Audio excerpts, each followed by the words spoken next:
keeping it real. I'm calling shotgun, wanna see my baby run. Oh, what's the word on the sea? Kicking up the dust, if you know what I mean. We got a good thing going. We got a good thing going on. Zone 4J, official partner of Pubg Mobile in Pakistan.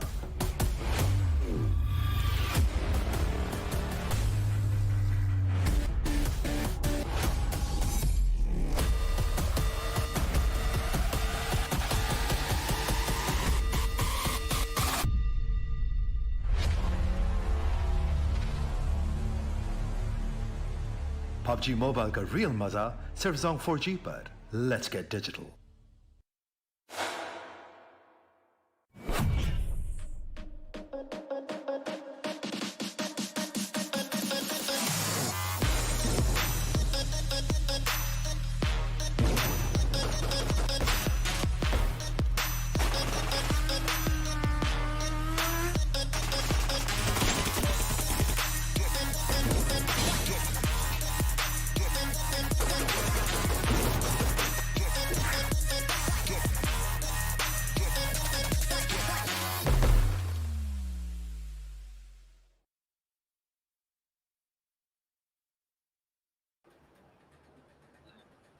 Hello and welcome, ladies and gentlemen. You are watching the PUBG Mobile National Championship, the Pakistan region, of course, brought to you by Oppo F19 Pro. Woke up your fun. And here we are with a new day, with a new stage as we head into the semi-finals. And of course, joining along with me is going to be Trooper. So how are you, buddy? Perfect. Fixes today. It was raining outside just a little while ago. I've got a hot cup of Quite tea with me romantic. here, and the semi-finals are here. Top 24 teams. We have filtered down to the best 24 teams of Pakistan right now, and let's see who are going to be the teams that are going to go ahead from here and be the top 16. That is what we are here for. I mean, in such romantic weather, where you're supposed to be sipping on some hot chai and, of course, some fritters, here we are gonna be experiencing team battling it out amongst each other in the battlegrounds itself. And yes, like we were mentioning, today is the semi-finals. So 24 teams have already made it, and they are all battling for that one thing, that one glory. That's the $30,000 prize pool, and along with what comes, that's the PMPL slot. But moving along, the first position gets $10,000. I mean, pretty much to satisfy your pockets. Yeah, definitely. That is a big chunk of money out of the 30,000 for the first place, and remaining teams also get a little bit of it. But it is the most important thing for me above everything is the PMPL slot over there. And how is that going to be decided? It is going to be decided by this point Mystery. system on your screen right now. Yep. All right. I mean, you're talking about the point system. Of course. I mean, they've got to get a lot of points. And for all our viewers, let's just sort of have a recap. We of course had Team QWERTY kind of finishing up top. We did have Team I8 finishing up second, but that does not matter today because everything has been nullified. So we're going to be starting from zero again. So all these teams, Rupa, if you remember, teams like the TheBillyBoys that stepped out in those final few days. So if they can sort of carry forward that momentum into the semis as well, I mean, this is going to be so helpful. But once again, this time even those groups have been changed. So let's go through it. We've got QWERTY, Freestyle, Star, and the TheBillyBoys. So all four of the teams completely power-packed stack lineup. Yeah, and this is the Group A that we are watching right now. NV Team, Sky Legion, and R3KT Esports. Remember how they made it to the semi-finals. So it's going to be an interesting journey for them as well. We're going to keep a close eye on all these teams, these underdog teams, fixers who are performing really, really well over the time here, and they have managed here to come up here inside the semi-finals of the national championship. It's a proud moment for a lot of teams. But let's see how they are going to perform here. Now we have the Group B teams. Quantum Rage is a team to watch out for, definitely. Let's see what they knockouts here who have really just managed to get inside the top 24 over here. So all these teams, they are going to participate here, and this is going to be the schedule for the day. Of course. I mean, today we just have a team from groups A and B going up against each other. It's going to be in 5 maps. So 3 Erangels, then we have a Miramar and Sanhok in between. So today we aren't going to be seeing teams from Group C in action. So we're going to be missing out on quite some big names. I mean, Team Bablu being one of the most popular names out there. But talking about the teams in hand, so we're again witnessing QWERTY and I8 going up against each other. Now that's something big. You even have Freestyle, who are apparently having a really good run. The way they've been playing lately in those final few days, they were just amazing. Now, Star, we had seen them in those middle days. They had really picked up the pace, but they kind of have taken a back seat right now. But we can even talk about Portal Esports, right? They've even stepped up as well. Yeah, a lot of teams have sort of stepped up, but I'm happy to see these teams sorted differently in different groups fixes. Yes, you were right about Portal Esports. I was really impressed with North Esports. So were you, I remember, with the likes of Zamin and Daku in that team. So all these teams have been beautifully splitted in three different groups now. So let's see how the things are going to proceed from here on this point onwards, because I believe they have only Group A and Group B playing all the matches. And tomorrow, I think it's going to be Group B and Group C. So uh, it's perfect scenario where a team which is also waiting on the sidelines for their opportunity for their matches tomorrow, they have this opportunity to work and do the homework in all the teams that would be playing today. So sort of an advantage for them stepping into the semifinals, but that is how things are. That is how things are, indeed. And I mean, today, like we just mentioned, right? We're gonna have a fresh start for all these teams, so everyone has that equal chance. They're all on the same pedestal. Now, the matches we do have few many matches, so that you mess up a day, you can come back stronger. So that's not going to be a cause of concern. Oh my goodness, I had just had like 2 or 3 games to play. No. You're gonna play a lot of matches. So every team is gonna get that ample opportunity to step up, and it all comes down to how are they gonna go about with their drops, with their rotations, with their fights, their positioning in fights, the usage of utilities, the right usage of utilities. Exactly. Because that is one thing I think, Trooper, we have a problem in every single region. A lot Yeah. of unnecessary smokes and a lot of unnecessary grenades are being lobbed out every single time, and as a result of which you do not have enough utilities when you actually need them. So optimum use of your resources, that is absolutely necessity. But we've got to talk about the big names, right? So we've got Team Yeah. QWERTY in front of us, who have been in a beast mode, so as to say, the way they've been playing, especially Destroyer and Wolverine. And every single time Khan survives, he does something out of the blue and manages to get the MVP. Yeah, he does, and this is a very interesting team. And let's see how they're going to perform here on the semi-final stage. Coming inside and during the group stage, they have topped the charts completely. So they would want to continue the good run with them, and they would want the confidence to come inside the semi-finals as well. Clearly, you're not going to go away with the trophy if you top the semi-finals. But as I've seen inside the Pakistan region, not even freestyle, not even QWERTY, not even I had, they haven't held back anything fixes.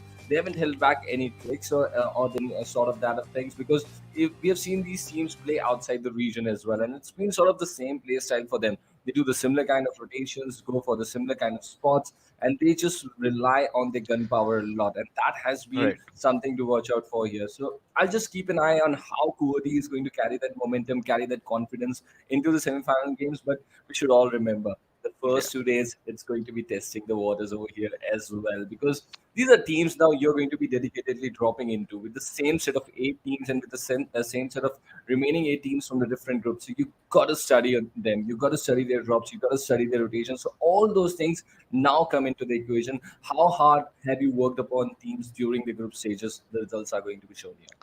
To be honest, now we're talking about QWERTY, right? We cannot really miss out on Team I8. Now, one good thing is both these teams are amazing teams. Now, we're talking about the best team in Pakistan. Well, statistically, if we talk about the past performances, yeah, I8 just have an added edge. But in Yeah. terms of aggression, in terms of pure raw mechanical aim, that's where I feel QWERTY sort of take that upper hand in terms of the players that they have, because we're just looking at Khan Destroyer Voltrex over there, and we've even not talked about Rahman. So I mean, Rahman was not there, but we do know how explosive can this lad be once he starts going. He just needs to develop a thick skin. That's it. Just not let anything outside affecting his natural gameplay, because if he sort of does that, I don't think anyone is there to stop him off. And the next moment, we're talking about Team I8. So of course you've got an IGL like Uzum, you've got Trinda over there, and yes, we cannot ever forget Crypto. Now he's one of those players who loves to stay on those back lines. Now once you're dealing with a team like I8, you need to make sure you look out for Crypto. You cannot duel with him on those mid to long ranges, because 98 out of 100 times he's going to take you down, regardless which team you are or from which region you belong. He's just that good. But now, it's not just about Crypto anymore, right? Yeah. It's about Johnny coming into the roster, who's an amazing entry fagger. So he's been delivering for his team. You've got Uzum and Trinda also doing their jobs really well, which has sort of made I8 a very strong knit unit, right? Because we've always been talking about it. Crypto alone can't make you win championships. You need to work as a full-fledged team, and I think both these teams have done exactly that. Even you talk about Wolverine, he has also been delivering for QWERTY. In fact, in Khan, what I really see is a very good IGL. In fact, if he gets knocked out early on, towards those late game phases, he really helps his teammates out with all the calls that has been provided. But now we've talked about these two teams, we've got to talk about the other stalwarts inside the lobby, and that's where the conversation comes down to freestyle. So tell me something about freestyle that you really love.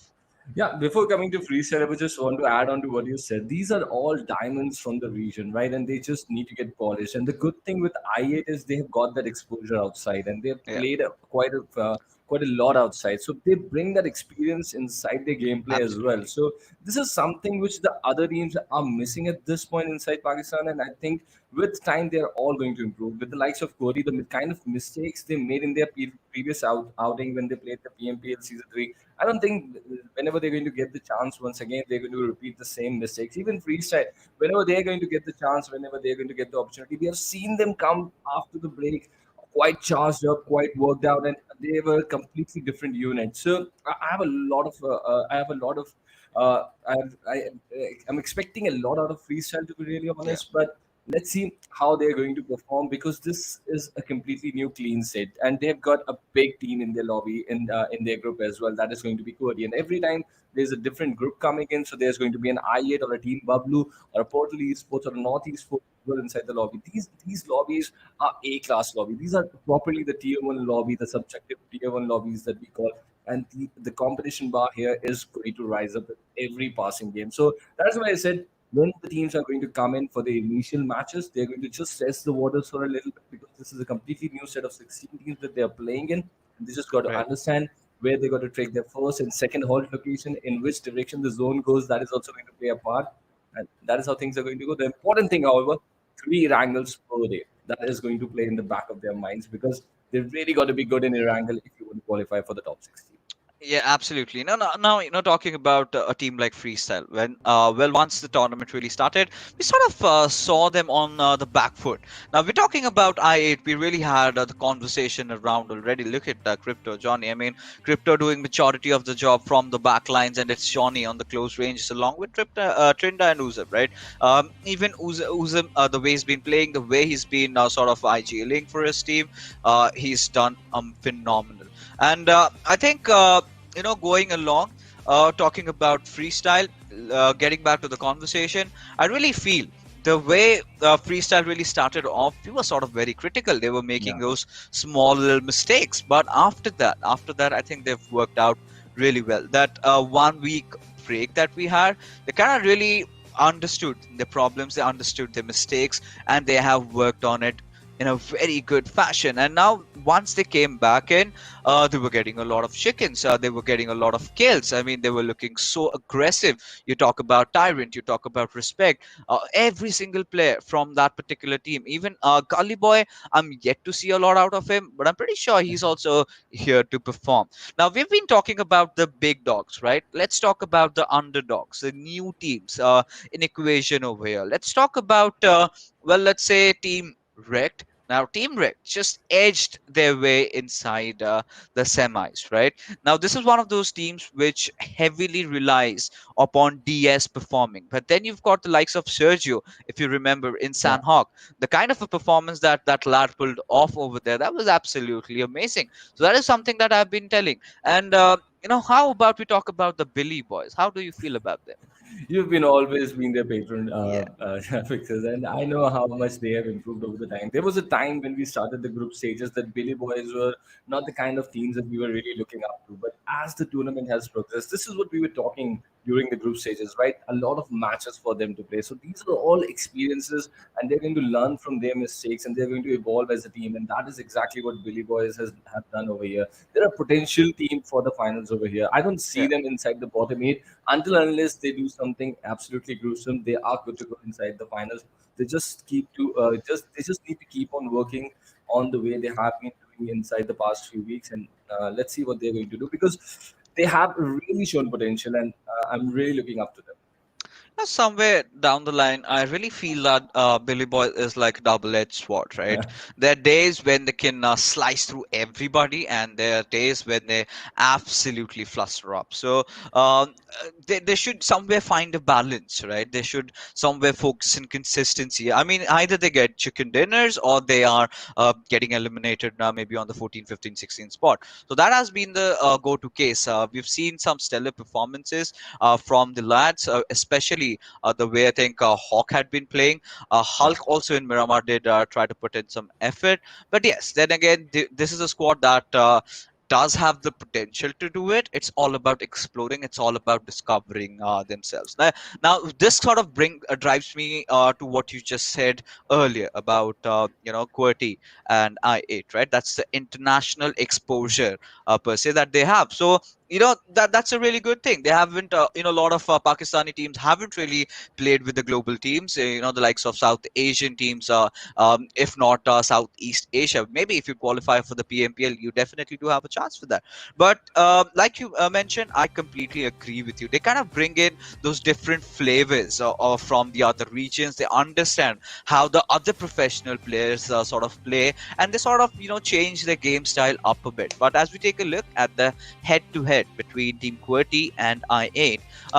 Somewhere in terms of damage being dealt, that's where Team QWERTY does have an advantage. But then again, we've got to consider this fact that I8 did play lesser games in comparison to Yeah. them. That's two games that is something that they've missed. Of course, they had their appropriate reasons. But in terms of kills, that's where I8, barring the fact that they've played two less games, they still have the upper hand, but But I not think by too much. Yeah.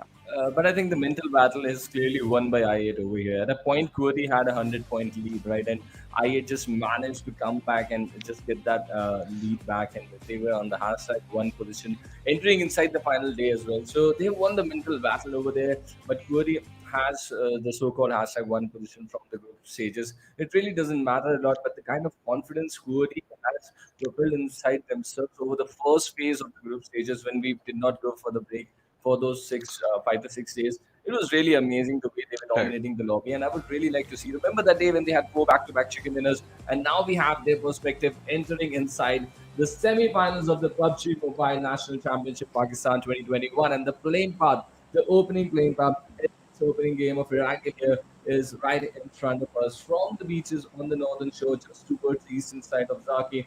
We have the playing part playing over the city of Rozok and just ending towards the shore of Miramar. Yeah, of course. Before we just head into the battlegrounds, gotta give a huge shout out to our network sponsors. That's gonna be Song 4G to make the lives of the players of Pakistan a lot easier. You tend to get lesser pings while you're playing and no network disruption, so which really helps competitive players. But yeah, getting back into the game, I mean, quite a standard flight path, nothing out of ordinary. But what's going to be really cumbersome is how on earth is I8 going to drop at military base. So what they've really opted for is they've gone for those vehicles. But looking at this particular circle, I really think that it's going to help Team QWERTY a lot, because these are those circles in which they absolutely thrive. But we do have some sort of a collision around Yesnaya, maybe.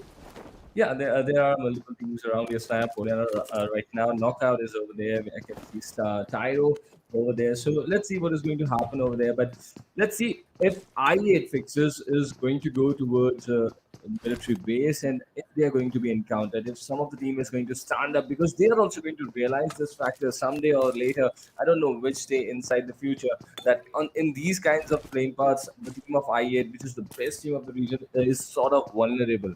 They do not get all those opportunities to move towards the military base that easily and then do their loot and come back through the bridge, and you can sort of trap them, make sure that you punish them for those long rotations, because this is clearly what happens with them when they go inside and play with the teams. And you got to learn from all the things that you witness, right? I remember I had making a mistake during the World Invitations. They delayed their rotation through the Novo Bridge, and BDR came and sat towards the northern side of the Novo Bridge. And I and Ocean had a long discussion about what possibly they did wrong over there. So all those things could be the things to watch out for, because it was a similar kind of circle over there. So let's see how the teams are going to learn, because clearly you can see Museum inside the vehicle. Crypto is also looking for a vehicle. They are still going to go towards military base. Well, they indeed are. And right now, considering to where Team Envy have gone. So one of those oldest teams from Pakistan, and we've seen them getting the first chicken dinner in the quarters, in the group stages, right? Now heading into the semis, got to see as to how they're going to start off. But we've got the likes of Portal Esports, we've got Quantum Rage dropping right beside each other, so that's going to be one important fight. But what's the matter of concern for me right now is Team I8 is heading towards the system of military base, their classic drop location. But you've got another team, and that's going to be NFP Sky moving right beside you.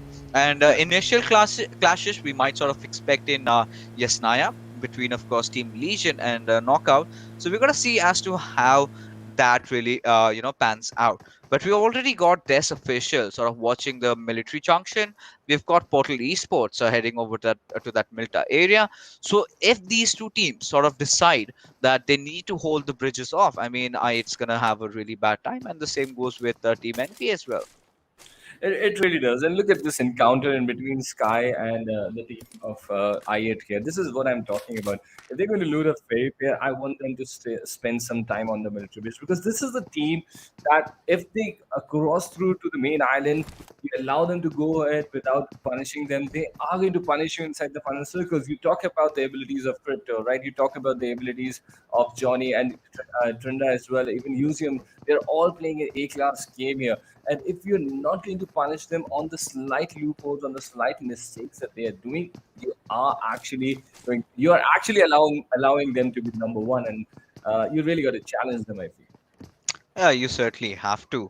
I mean, now that Team I it's heading down south, I'm pretty sure they're prepared, right? How to deal with bridge camps. That's plan number A, because you always have to anticipate that. And you being one of the best teams, you indeed make yourself to be the soft targets over here.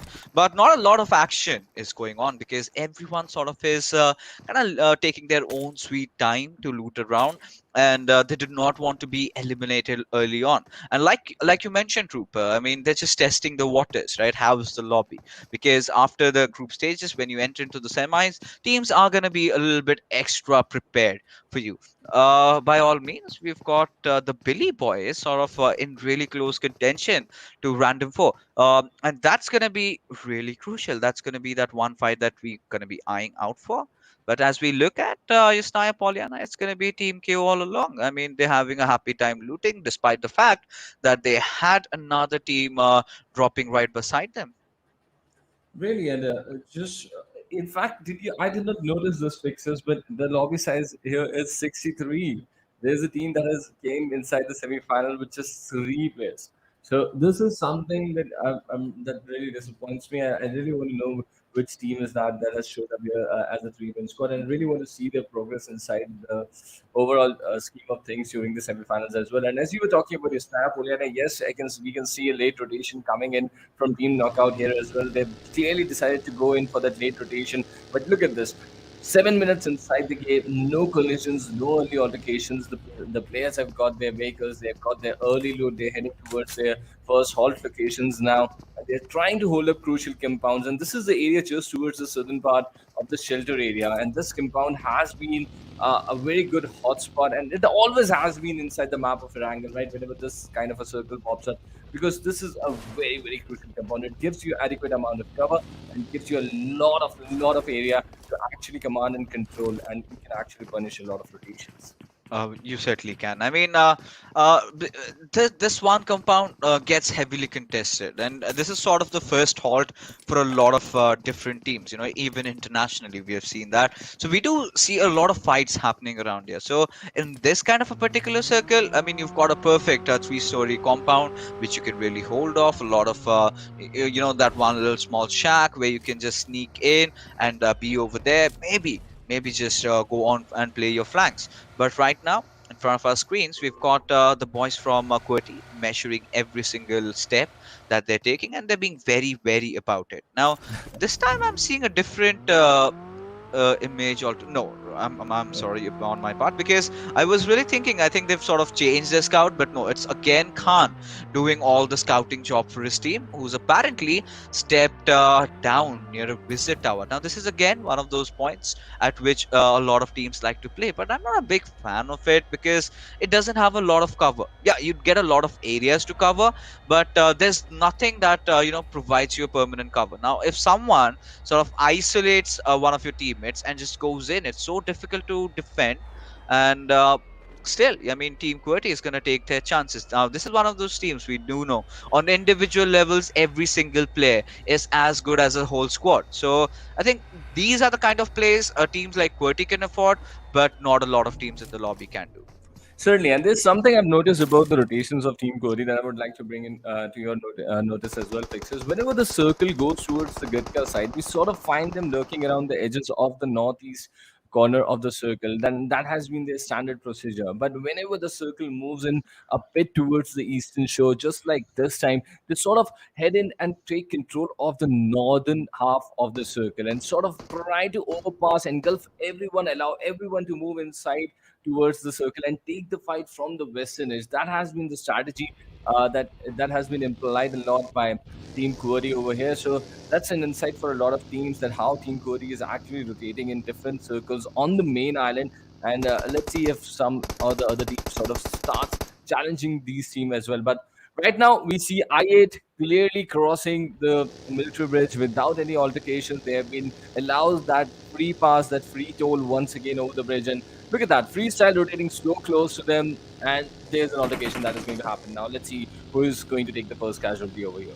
And look at I8. I mean, they're so well prepared for this particular fight, but by the looks of it, they're not interested. I really love the positioning from Crypto. If he could sort of would have waited and could have re-engaged, he could have gotten two players easily. The kind of a flank that he had. But Trinda, I believe, has spotted out Tyrant, who's Bucky's apparently skidding, and he's got a capitalize on Oh, it, and Johnny's done the job. Johnny's definitely knocked him out and finished him off before he even knew. And now this is a position where Freestyle cannot really afford to take a fight. Now Uzum is definitely going to dish out a lot of lead into their hearts as Malik has taken quite some damage. He's going to just spray through on towards that coup, but well, I mean, Freestyle, they do manage to escape, but what we really see from their side is they've gotten a few substitutes. I mean, they're old players are back in their roster, so it's going to be interesting because I really felt the freestyle that was playing in the group stages towards those end moments that really settled in.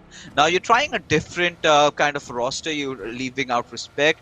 I do not know how that works with them as a whole team. So gonna see already have lost out on Tyrant, who's apparently one of their best fraggers. So let's see what happens.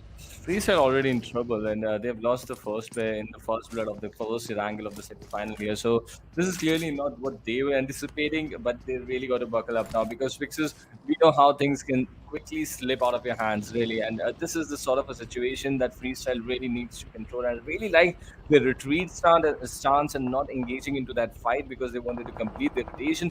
But they had a moment. They had a moment where they could have capitalized over that last buggy which Crypto was taking away from them. But they did not go for the capitalization. But I like how IA did not miss the opportunity at all. And freestyle is now reduced to a three-man squad.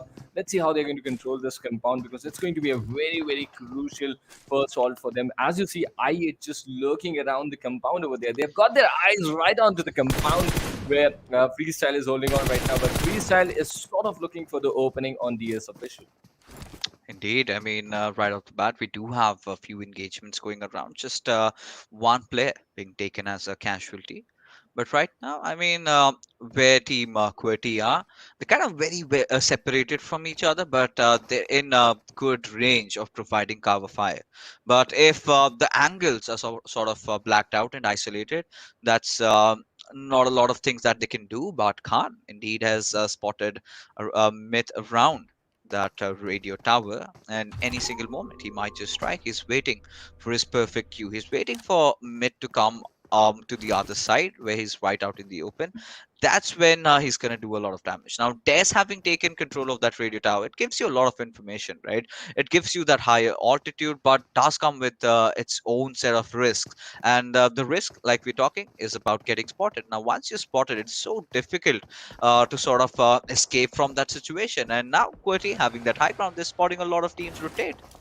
And there are a lot of eyes on the US officials, so clearly they really need to rethink. But look at this team Legion already into this encounter. They have found the team of NFP that they have damaged. I believe this is NFP Sky because TAC clearly did not make it to the semifinals. They both had the same. They both had the same agents, right? The initial names of their agents, but now only one NFP is part of the semifinals right now. And as you clearly said, there's a big split. Look at how. On the other side completely they are finding themselves on a different side on the western shore western edge of the circle. That is Team QWERTY's rotation for you. And now maybe let's see how they're going to try to control this game because their backside is completely clear, their backlines are completely clear over here. We are looking at some other teams that are going to they are still inside the zone right now, but let's see how they are deciding to go to move because Team Quantum Range, I believe they have a really good compound and they're just deploying some players outside the compound to control important bridges so that they might not fall into a trap or something. But this is looking a very aggressive stance from Team QWERTY. A 2 to split under the third circle, and they're going to hurt a lot of rotations. Let's see if they're going to if they are going to be able to do it or not. Uh, Only time's gonna tell, but right now NFP in a whole world of trouble because they've got two of their players already taken down. Any single moment they're gonna be subjected to a push, and Khatir, he's right out in the open. There's no chance on earth that he can be saved as PMPL Esports finally decide to just barge in, going in through the smokes. Knocker is taking some damage by Deadshot, but it's going to be so difficult for PMPL to really succeed with this kind of a defense that NFP Sky have established for themselves. As Sky Ash, he's gonna get that rest back on, but PMPL Esports again trying to just constantly just poke them around, and if they can connect one more knock over here, then this particular fight is 100% theirs. But if it were me, I'd just leave a buggy, just blow it up, block off the entrances, and get the hell out of here. Because if you can sort of block off all the entrances inside the shelter compounds, then I think that's sort of a win-win. I mean, your opponent has no escape routes, but that's not going to happen because that takes quite some time. And by the looks of it, PMPL Esports decide to retreat. They have to, and clearly I found the culprit fixes. Look at that. This is PMPL Esports who have turned up three-man squad inside the semi-final, and they are strong contenders, right? It's suddenly something not expected from them. Let's see how they're going to go ahead from here because right now with the fourth ship of the circle, they are finding themselves just towards the southeast edge of the zone, and there's a lot of traffic coming in. And meanwhile, Johnny gets picked off from I8. So I8 have their own challenges to say, ooh, and almost Rinda got blown up over there. I saw. And look at that, the follow-up nade coming in from M. Tyro 110 giving a hard time inside this lumberyard area, just above that lumberyard area, to the team of I8. Museum and Crypto, they've got a big task to deal with. Indeed, they have. But Tyro, they're looking hot. They are in subliminal form. The way they've just gone in and wiping out Crypto is definitely gonna up their chances as they get Trinda down as well and finish him off. And so 3 kills, leaving I8's last and only survivor. That's gonna be Uzum, I believe. But Freestyle, they've been eliminated early on, and that too by the players of Knockout. Now we've got Ash also going after Team Tyro, so a lot of fights already breaking out as the circle sort of have shifted towards the northern side just a little bit. But Sky Ash, he's not gonna stop. He's getting squads after squads, and there you have it. Rafe from Des Officials will of course be taking down the last I player, like and this, Vixus. with that, I8 has been eliminated from the game. I like this. The big guns falling down early inside the opening game. That is going to put them under a little bit of pressure. They're not going to find themselves right away leading the charts, and they're going to make that comeback now. The pressure is going to be there on them. And the other underdog teams inside the lobby, they're going to get that opportunity to go ahead. They just got to deal with QWERTY, but as I can see inside the kill feed, even Destroyer gets picked off. So the team of QWERTY is now reduced to a 3-man squad, and all the 14 teams have made their way inside this closing fourth circle. A lot of teams fighting on the edges. Look at PMPL Esports trying to get rid of the team just on top of them. That is 110. And look at that. The nade falling just a little bit away, and look at the kill feed as well, because it is not stopping at all. Indeed, it isn't. Now, I mean, the boys from Rick, they're absolutely, just surviving by the whiskers. Now, Bottle Esports is, of course, that one team that's just going to play with 3 players. But right now, Nocto is still holding on towards that little shelter cave that he has for himself, that cover, because as long as it's in the circle, that's a really good spot, right? Now we've got Absol from Team Envy who's gone big here. Team Envy are, of course, getting a lot of knocks here and there, and has to completely do with the fact that they've got a very good compound for themselves, and the same can be said for Team Legion as well. But the majority of the cluster is on the southeastern side, so it's going to be really important as to how teams are going to be dealing with such a scenario. Now we've got even Host from Rec being taken down, so we're gonna see as to how Professor responds, how he does encounter this threat. But now we've got the boys from NFP Sky. That's going to be Healthy, who sort of pinned them down. And this is a big split on them, and I don't think it's by choice. They're just stuck inside rotations, trying to survive on the edges right now. It's going to be a really difficult thing. Look at the blue zone in the backdrop, just closing in on them, and it's going to be a very difficult situation for these guys to move away from here. I really hope they have a lot of smokes, because they are going to be the only friend right now. Meanwhile, Unpredictable, they're losing players in numbers. It's Star who is kicking them off, but DS goes down. This is the opening that has been created here by the players of PMNC Esports. They wanted to close into them. Let's see if they're going to close in. A big nade goes in towards the tree. Let's see if the 2 split players from Rect are going to get pulled down over here. Denver under a lot of pressure. He is getting pushed on into. DS gets eliminated, and I don't think Denver even has a lot of that. In the distance, they are able to pull down Professor as well. This is really hard time for Rect Esports, and they are in for some real emotional. They indeed are. Now Bottle Esports completely unfazed, like fearless animals. They're just going in and getting the better out of Rect as they eliminate them out of the lobby. And NFP Sky, they're also going to do the same, just helping them out a little bit. Of course, unwantedly. But as long as they're getting the fair share of kills, it's fine.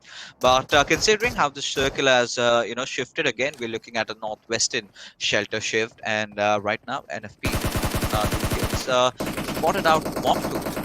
They're definitely going to take a few little shots, but then again get back into cover. So always making sure you have an adequate cover for yourself really helps you out. And Elsie just going a little bit overboard in that situation, but Momtu just barges in onto Rafe, who makes sure that he does not escape alive and has him knocked out. But Quantum Rage, just 20 meters out of the circle, and if they can get a knock on towards the players of Random Point, in fact on towards Hasnath, I think that's a clear route for them to get inside the zone. Now there's no chance on earth that Slay can be safe, right? It's all gonna come down to Hasnath. How long is he gonna hold on over there? How long can he heal?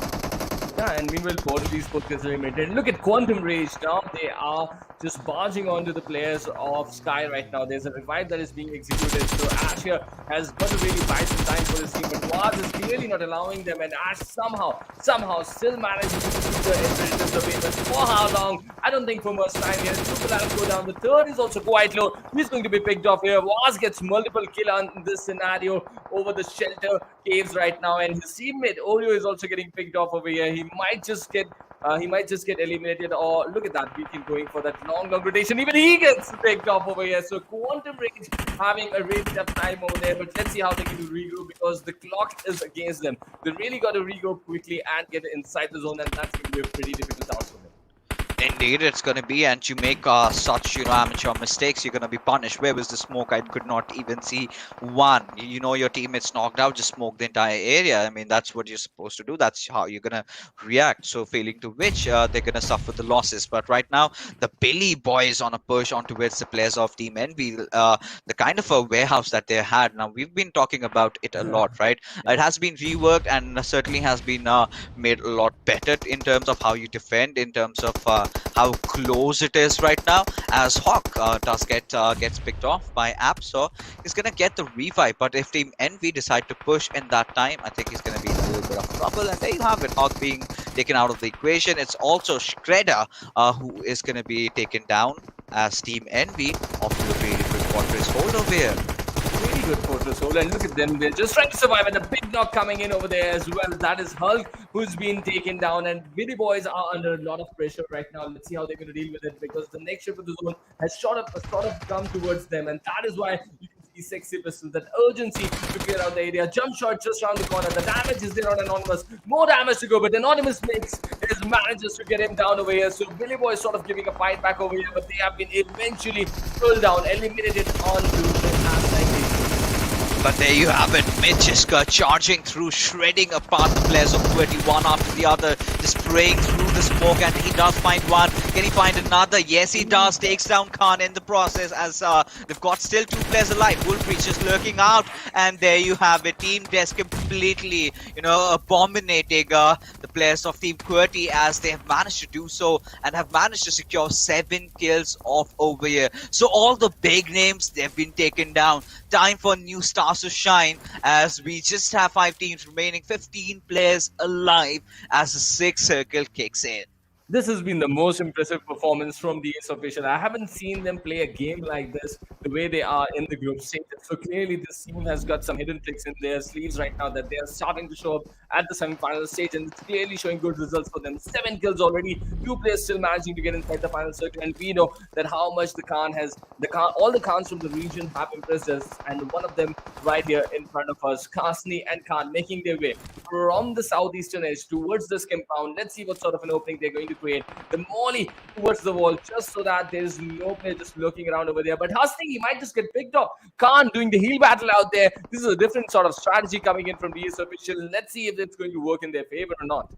I mean, Des do not really have a lot of options, do they? And Hasni was trying whatever he could, but Team Legion, after really good defense, of course, Kevlar did fall off, but they do have enough time to get him back up. Now, this is one of those areas, if if the circle sort of shifts in the favor of Legion, this is completely their game to lose. But with the way things are happening over here, we've got the players of Team Envy going heavy on KO, as they managed to get one knockout, as KSF needs to really heal up. He needs to get inside the circle, but there you have it. I mean, the circle favoring the boys from Legion. It's completely on them as to how they're gonna play it around. So they've got 4 players alive now. They've even wiped out the boys from Des Officials. Now this is gonna be limited to that little compound they've got. No, I think Circle has rather shifted towards Envy, so a bit of mismatch in the colors. But yes, Team Envy having 2 of their players taken down, it's going to be really tough for them to just go in and pop the revives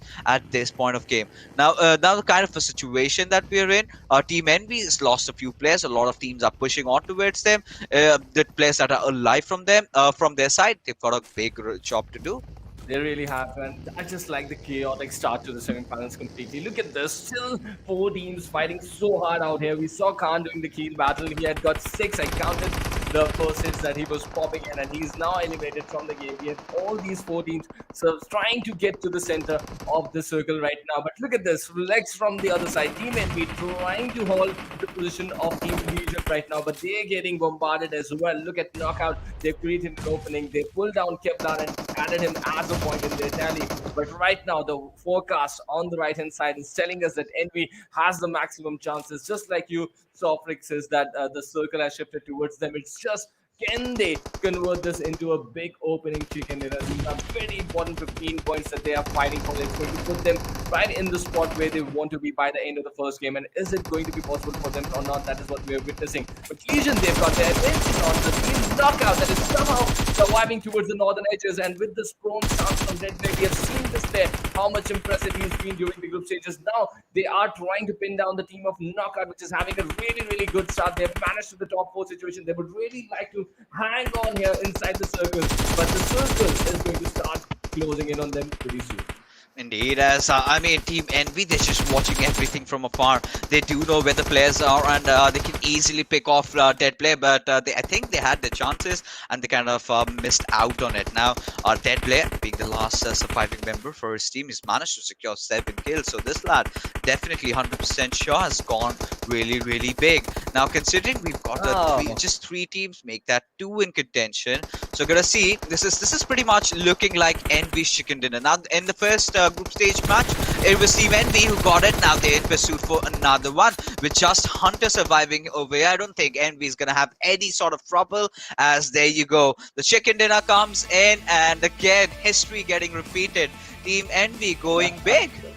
Yeah, we are Team NV go away with the first chicken dinner of the group stages, and once again Team NV going away with the first chicken dinner of the semi-final. Let's see if the legacy continues for this team. A 9-kill chicken dinner, but I was really disappointed with Deadplayer over there. He had no need to pull on that painkiller that he was trying to. He was heavily boosted up, and I really could not understand why he was going for that painkiller. But it's Team Envy's opportunity that the mistakes were done inside the final circles, and they are going to start off proceedings just like you said, Fixes. They started in the group stages. #1 position. That is how they are going to begin. That is how they roll. And well, I mean, we've got to say one thing. I mean, this was a really interesting game of Erangel. A lot of big reasons. I mean, a lot of big teams going down pretty early. A lot of mistakes being committed. And I was really wondering as to what I8 was doing around those lumberjack hills. That is not one of those areas that they're comfortable playing around. And we haven't seen them doing that quite often, right? So going in for a gamble, just getting picked off over there. I really loved the push that came out. And of course, the MVP has got to be going to Dead Blair. I mean, the way he's been playing, the way he's performed, 7 kills. But yes, he also did mess up on a few occasions. In terms of first being in the final circle, he was way too much in the open, and he was creating a lot of noise, a lot of ruckus everywhere around. So Team N, we sort of 100% knew where his position was. The moment KO was knocked out, that is where they decided now is the chance. Let's just take him down and just even things up, get a few kills for ourselves. And I mean, Team Envy just letting that player going absolutely big over the knockout. That sort of helped their case, right? And that is how the cookie crumbled. Eventually, as we take a look at the top 4 players, we've got Team Envy, we've got Team Legion, we've got KO, even Vaz from Quantum Rage with those 3 kills. And as something which you said, Fixes, during the course of the game, coming back to that point once again, it's all about the bag management, your space management. That painkiller was of no use at that point, right? But a smoke could have been really friendly, or even a nade could have been a real asset. He could have just added on to a kill over there. Something for his support staff and management to look out for.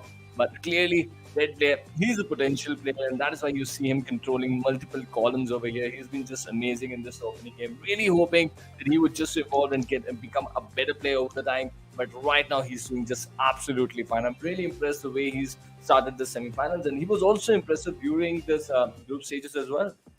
I mean, see, I'm not going to be really critical about him just popping out the painkiller because the only fallacy I looked over there was he popped a painkiller out in the open, which he should not have. You know, he should have gotten that cover out for himself and could have taken as many boosters as possible for all I could care, as long as he's staying alive, as long as he's got that, energy bar going high, because it does give you those added perks, right? But as we take a look at the match ranking, you've got 24 points for Team Envy. Now, Legion is not really far behind. They did come third in terms of positioning, but in terms of kills, they definitely managed to secure 20 points. But this is a storyline that we're witnessing, right? Because all the big names, I'm talking about I8, we're talking about Freestyle, even QWERTY sort of had a decent finish, and courtesy goes to all those kills.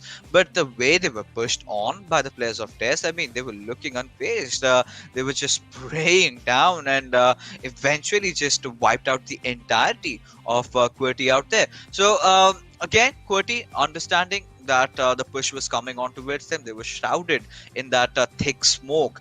But I really felt they should have heard that sound of those vehicles nearing by, because I did not see a lot of things happening while the rotations were going on, right? So that was a few little things that they could have worked out on. But what I really loved is, the teams that weren't really performing really well in the group stages, they have gone really, really big. Yeah, it was a really good performance from all these teams. But I was really happy to see those teams that we were not expecting inside the finals, Yeah. because they showed up. And clearly, I wasn't expecting Envy there. I wasn't expecting Team Legion to be there. So they've got a really, really good heads up in the semi-finals over here. And we are now watching the Oppo F19 Pro moments for this game. Those fights, those important fights, even Quantum Rage, they were quite impressive. But like just as you spotted fixes, there needed to be a smoke. They were just so confident about after the finish, after the wipe up of the squad over there, that they just thought that it was all done easy peasy. But no, that is now how things happen in a competitive game. Things go south just in a matter of seconds, and that is exactly what happened to QWERTY. If they could have regrouped easily, this is not a classic match, right? This is the national championship you're fighting. You've got to be cautious. You've got to cover up for all those small little possibilities, and only then you are going to get the best results. And Quantum Rage sort of messing up without smoking the area, but it really got to learn from this and move ahead. Yeah, of course. I mean, again, these were some basic amateur mistakes, Yeah. like I mentioned. I mean, that's like rule 101, right? Anytime your teammate is knocked, make sure you go for the smokes, because they sort of had that elevated position, which sort of puts them in a very kind of susceptible position to other threats around, and that is what happened. I mean, they could not have been taken from head on, but that's where they were shot from the left hand side. So those were those few aspects if they can take care of. Even I was looking at Quantum Rage going big, because Vaz, the way you did see him, he had that choke angle, and all he had to do was just peek himself out over there and spray down with his DP. Did not even bother opening his ADS because it was not required in that small area. Where could the bullets fly away? Really, it's just gonna shred your enemies either ways. And a few other things that are also there. We'll definitely talk about them, but right now we're gonna be heading for a short break, because coming next is Miramar.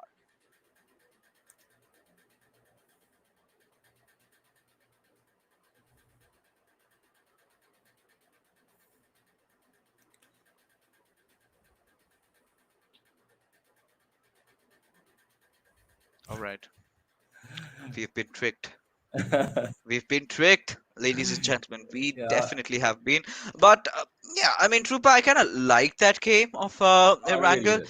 I'm really waiting for Miramar to be happening I around, always right? wait for the Miramar game. We find out what's going to happen over there. But this is like the perfect opening game for a semi-final, and I absolutely loved it. It was a very balanced start towards the start. There was no knocks, no early fights that we witnessed, and towards the mid game, that sort of urgency, that sort of panic started to build, and towards the final circle, it was completely chaotic. That was like a poetry over there for a Erangel game, and I absolutely loved. And I'm really excited for the semi-finals now. I mean, me too. The way the game's been going along, I think Miramar being very sort of synonymous, being very close to all the Pakistani teams because they love their Miramars, right? Every single team is very well versed with the terrains. They do know how to approach. Now we sort of had a shaky start for the big guns. Now they do realize to make a comeback, they've got to go big in Yeah. Miramar. Now this sort of brings down to the fact as to where they're going to position themselves. That is going to be really important, really imperative for them. And I think this is the map where I think Team QWERTY is going to pick up the pace, because if you talk in terms of Miramar domination, we haven't seen a lot coming in from I. Yes, no doubt they're really good at it, but somewhere down the line, I kind of have that hunch. QWERTY is just a tad little better. After likes in the leagues of Team Bablu, also really playing well in Miramar. But what we've seen so far with Team NB starting up, I definitely do not want the same series of storylines to happen with Team NB. They went big in the first match, and after that, they kind of completely crumbled. Right, so we want them to kind of establish that kind of a momentum that they've been going in for themselves, and try to get one more chicken if possible. Yeah, surely. I would really not want that same storyline for NB as well. But you spoke about the big guns falling down quickly, and that is what I like, right? That is what everyone likes. You want the big guns to come up from behind and prove why they are so worthy. And let's see if the teams are going to do it or not. Yeah, I mean, I'm really excited to see if the teams are going to be opting for that. But right now, let's just head into a short little break. We'll be right back with Miramar.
Hello and welcome back, ladies and gentlemen. You are watching the PUBG Mobile National Championship, the Pakistan region, of course, brought to you by Oppo F19 Pro as we are heading into our map number two. That's going to be in Miramar, of course.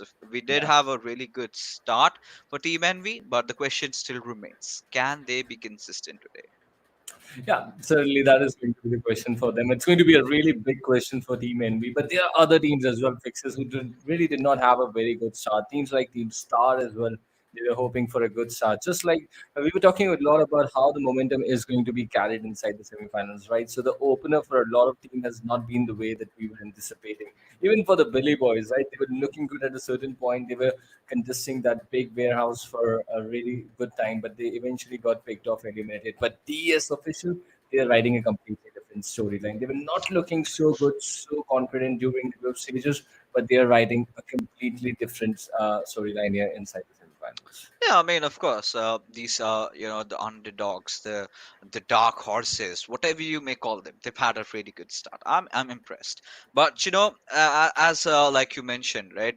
You need to be consistent. You just can't get a chicken dinner, and the next game you kind of tend to mess things up. But again, Trooper, as usual, I'm gonna put you onto the spot, and I'm gonna ask you, where is the zone gonna form?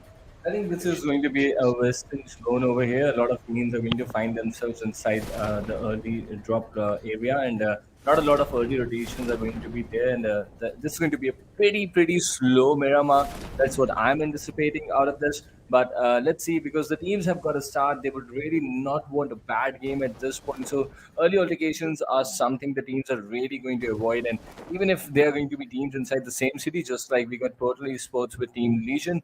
Portal Esports, oh yeah, they're all four men playing. So that's sort of a good news for them. But no. We have a different sort of circle over here. A lot of teams, not a lot, but yeah, 7 to 8 teams are going to find themselves outside the circle. We have the Puerto Parasio Edge, the Southern Shore, and the Eastern Shore part of this circle. Los Llanos right inside the heart of the circle. Let's see if Yeah. we are going for an urban finish over here. I mean, very less likely, but it's the semis, right? I'm still gonna keep my hopes up because I think that sort of takes me down to the last Miramar we had casted, right? Yeah. The Eastern Islands.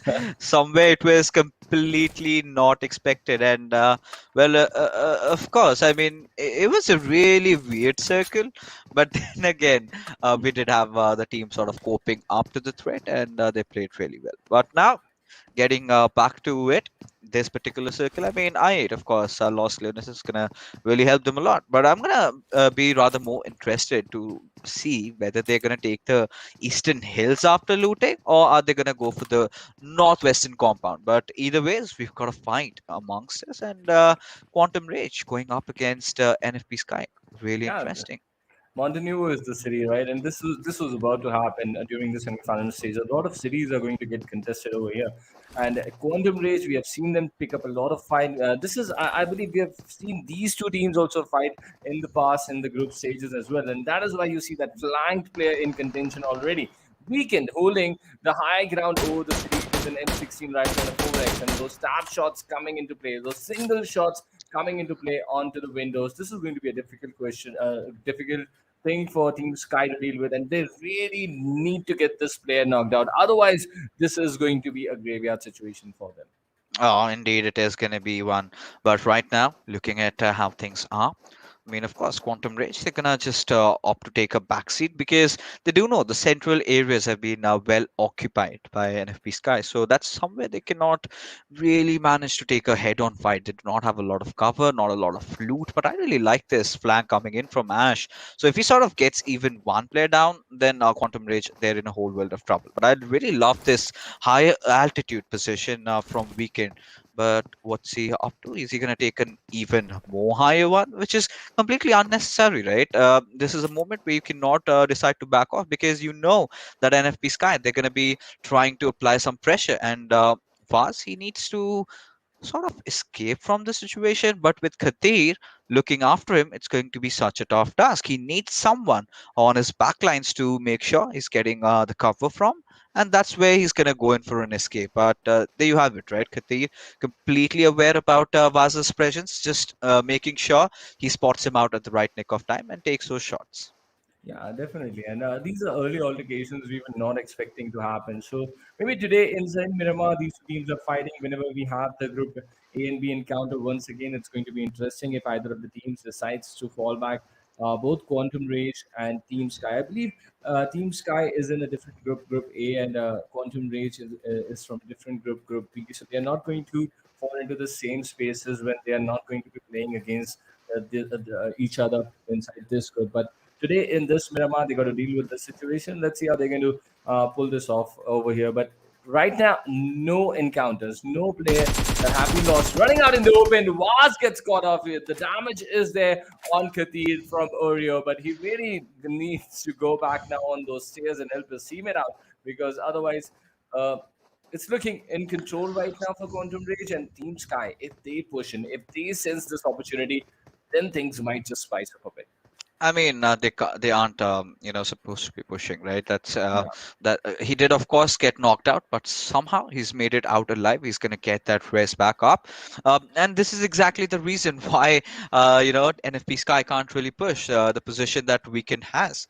And now for them to push, they need to make sure that they somehow deal with Weekend. At least try to do some chip damage, try to get him to low HP, try to force him to heal up, and that sort of could have been the cue. But right now, Quantum Rage has got bigger problems to deal with. Now they've got to back off, and the most important part, they need some loot. They need loot badly because right from the very get-go, all they're doing is sort of run away from NFP Sky, which sort of is making no sense for them because it's not gonna help their purpose, right? But here we are in a different fight altogether. We've got Team Tyro going up against the Billy Boys. Yeah, and giving them a lot of damage over there, but somehow getting away from the situation. This is all happening towards the northwestern edge of the first circle that has started to close in on all these teams. So that rotation, that sense of urgency, you see these teams starting to go inside that first bit of rotation. Let's see how they've got that piece of information that there's a team lurking around the corners, and now there would be just sort of avoiding the team to get inside and fill up those open spaces on that vast landscape where we have this first circle, and it's going to be pretty interesting. Are the teams going to commit towards Lost Winners really quickly, or are they just going to lurk around the edges here? That is going to be something that I'm looking for. I8 already over there, Team NV already over there, but right now we can see Team QWERTY sort of heading towards the city of Lost Winners from the northern side. It's going to be an interesting game of Miramar, but right now, as we anticipated, it's so silent over here.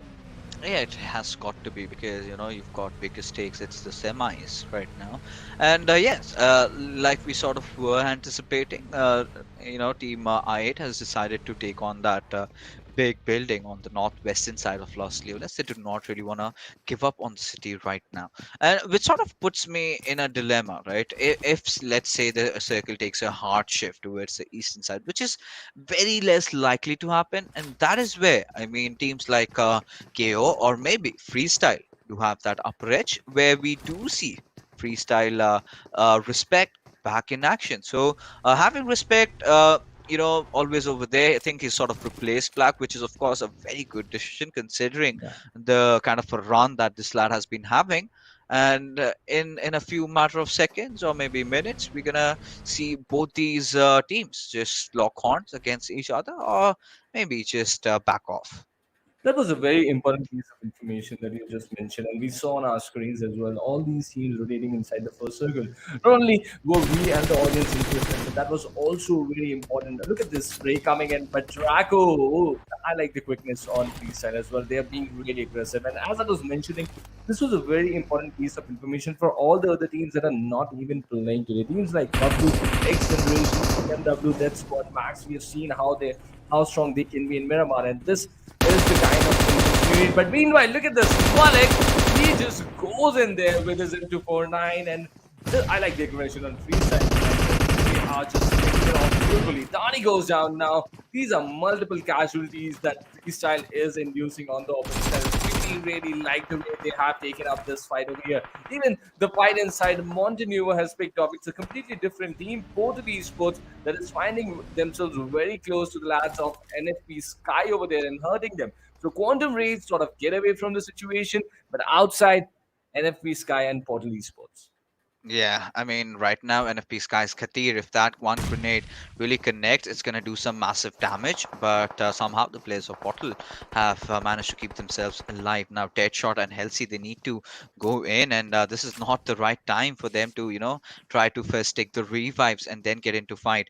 Because Joker, he's been back up. Portal Esports do have the numbers right now. But these Molotovs are definitely going to hurt their Wow. purpose. But no, Insane does respond back with a beautiful nade of his own. And Joker, I do not know if he's got any meds or anything, but he's just gonna push in, and he's not gonna care. He's got nothing else around over here, leaving Ash to be just that last player for his team. Joker finally gets taken down. Of course, did not have any meds.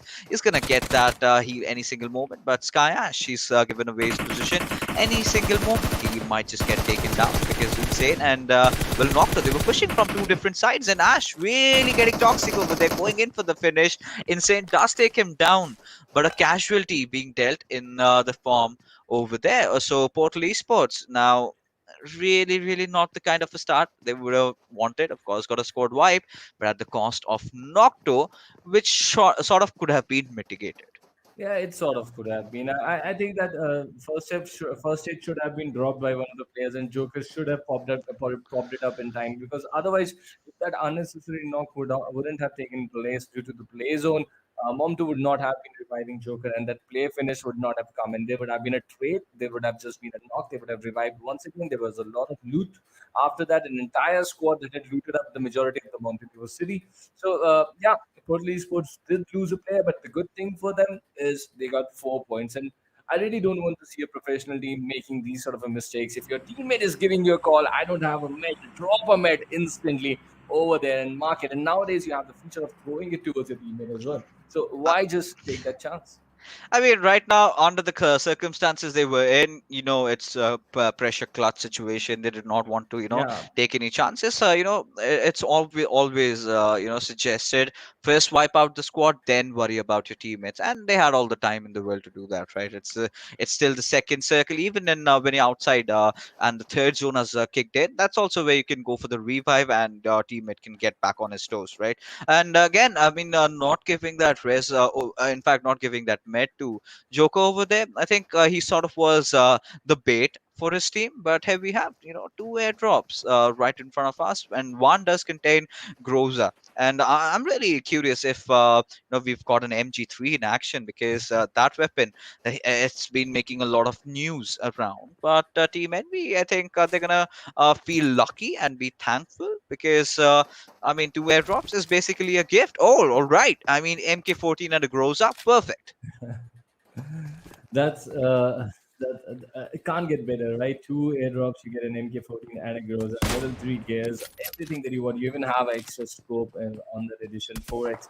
So it's a really, really good add-on to the loot for the team over there. Let's see how they're going to justify it over the time.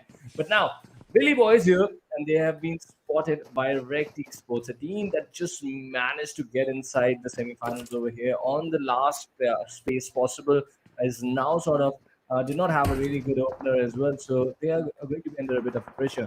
Let's see how the team is going to come back here. And Billy Boys also were expecting a big opener from them. We were expecting a big opener from them, but clearly that has not been the scenario for them. So let's see how these two teams sort of try to control the vicinity around them. They have the information, but are they going to retreat, or are they going to commit to the fight? Those are going to be interesting choices for these underdog teams over here. Indeed, it's going to be really important. But right now, the way Team Freestyle has been playing, of course, they could use a better position. But now, Team Envy, they haven't really been in the thick and thins of fights, just playing from the edges. It's the third circle being formed already. That's where they're trying to go in. But Abso, Ahmed, KSF, and Sex Pistol, they've had a really good first game, the way they had been playing. So they've got to, even notch it up a little more. Now, they're kind of closing in onto its Legion, who were apparently really strong as well, and majority of it had to do with how they had positioned themselves inside the circle. Now this is the hardship that we're talking about, right? Now I'm gonna see as to how R8 and QWERTY are gonna deal with it. So QWERTY, they've kind of changed their styles up a bit. They're playing a lot off center these days. But what really went wrong with Emmett? The way his vehicle was burning. That's the point. He should have abandoned it, but rather not letting the vehicle stop, just skidding off it and falling to his own death, just bleeding right now. He needs a revive desperately, but at the position that he is in, it's highly questionable if we can get him back into the game. Yeah, seriously, because I remember when we started the group stages, it was me only who was saying that I don't see a lot of rookie mistakes coming in from the region, right? As a whole, I was really impressed coming and casting the teams of Pakistan over here. But now, as we have progressed towards the semi-final through the group stages, we are spotting these rookie mistakes coming in, even at the semi-final stage. So that is sort of upsets me a little, but yeah, that is the learning curve, right, for the teams. And right now, we have Team Unpredictable making some damage over the lads of Team Star. It's a really, really big name from the region, Team Star, but that they are being punished right now. And let's see how the lads are going to deal with it because there's another follow-up nade that is going towards General over here, and no, still somehow surviving. There's a team inside the backdrop as well, holding the higher ground over the lads of Unpredictable. Look at that. They are just powering in lead. They're raining in lead from top over there. And Mr. MK, he is under trouble as well, but somehow survives. And I don't think he's going to survive for a lot of time over there. Yeah, of course. I mean, now Rex has completely spotted him. He had all the time in the world to sort of take him down, but this one grenade just might do some hefty damage. And this is where, Unpredictable should actually charge in. They do know MK is just that last player surviving, so might as well just take him down, not give him a lot of breathing space, because he sort of can be deadly if sort of left alone and alive. Because every time with that one player remaining in your squad, he's got that option to always kind of go in and get some beautiful knocks over there and just finish your opponents off. As Test do engage against Team Envy, and by the looks of it, KSF having been taken down, they've lost out one more player. Des have already secured 2 kills, will get the better of the loot, and Team Envy not really having a good time. Yeah, the storyline is the same for NB, just like we did not want it to happen. They're not having a really good second game over here. But where is I8? Where is QWERTY? These are the teams I am watching for right now, but I'm not getting a lot of action coming in from them right now. Knockouts get eliminated from the vicinity right now. I liked how the team of Unpredictable did not go for the fourth kill. They realized the shift of the circle over there. They realized they were outside the zone and needed to make an early appearance inside the zone, and that's exactly what they are doing. Because we have a sight on the I8 right now. They're also trying to get inside the zone. They're finding themselves inside a cluster towards the southern part of the play area, and they really need to make an opening. But Trinda is just not moving down off his vehicle. Now he does, and now we might be watch him get into some action right now. His other teammates have sort of gone away from the situation. His vehicle gets blown up here. This is going to be a tricky situation for I8 because their players are inside rotation. They have been caught inside clusters, and now they got to indulge in a fight. This is going to get tricky for them. Look at Apsaw, he's gonna get taken down. That is exactly what I was talking about, just that one lonesome survivor and how deadly he can certainly be in terms of taking fights. Now Sex Pistol, of course, trying to provide that cover fire, but the Billy Boys are really close to Team Unpredictable. It's gonna be just Hawk, surrounded by a pack of hyenas. As Hunter, he's burning down. He's gonna be taken down of the equation, and Hawk, oh my, on Earth, he's gonna deal so much more damage. If he can sort of deal with Rex over here, then I think he can solo, queue up against this whole squad and maybe just have a chance to take them down. But him not making any sort of proactive movements while the situation had occurred, and him being the last player surviving, I really felt he could have certainly done better. He should have gone all in, as Shroud is just going to push right at him. But there you have it, Hawk managing to take down one, eventually gets exited by Hunter as he's going to wipe him out, and the Billy Boys also go home. Also go home. But look at that. We have Freestyle and I8 in action. Museum gets picked off. Johnny goes down. So I think we have just Trinda remaining from I8 or not. Or he is also being eliminated. No, Trinda is the only survivor from I8. Freestyle have given them substantial amount of damage over here. This is not looking good for I8. And I think there's an AWM also running inside to show over here inside Miramar. This is the perfect sort of mid game that we were not anticipating, to be really honest. But what a commotion that these lads have created. Trinda bleeding out over there inside the backdrop, and there he goes down to the play zone. He does not give a skill away, but those are not the kind of points that I8 were expecting out of the Miramar game, and no, not even we were expecting that sort of a performance from I8. They got hold of in a cluster. They were not able to come out of it. Let's see how it is going to impact the overall scheme of things over here. I mean, did not have a lot of kills to even back them up with. So I really not having the dream start that they would have wanted, but they can definitely get back stronger. And well, Tyrant to respect. They do have 4 kills. They have been looking good so far. They need to do better, considering it's the fifth circle that's going to kick in just 5 seconds. And I believe their vehicles have been sort of blown up. So Tyrant still, despite the fact taking a few shots at unpredictable and sort of not letting them get inside the zone. And well, Quantum Race, they're also doing a really good job at holding unpredictable up from that high ground angle that they have. But he's also got to make his move. And Adil spotting out, just taking a lot of shots onto its remover, trying to remove him from the lobby. But a lot of players, they are falling to the circle right now. Now, Team Unpredictable, they've been eliminated from the game at the 8th spot with just 5 kills. Now, Legion, they've done a really good job at surviving, but for how long? As this time, Adil has spotted out Kevlar and Dead Player, who are apparently just cruising in with their buggy. And Thor, being the last player alive, he's just waiting for the right time. But Dead Player just, making it into really close proximity of where Respect is. Respect having been spotted out, but Kevlar is going to take some damage now from the circle. And this is where Respect can really capitalize at the bigger scheme of things. He's managed to secure the kill, and now he's just going to patch up with his first aid and then maybe go up against Legion once again.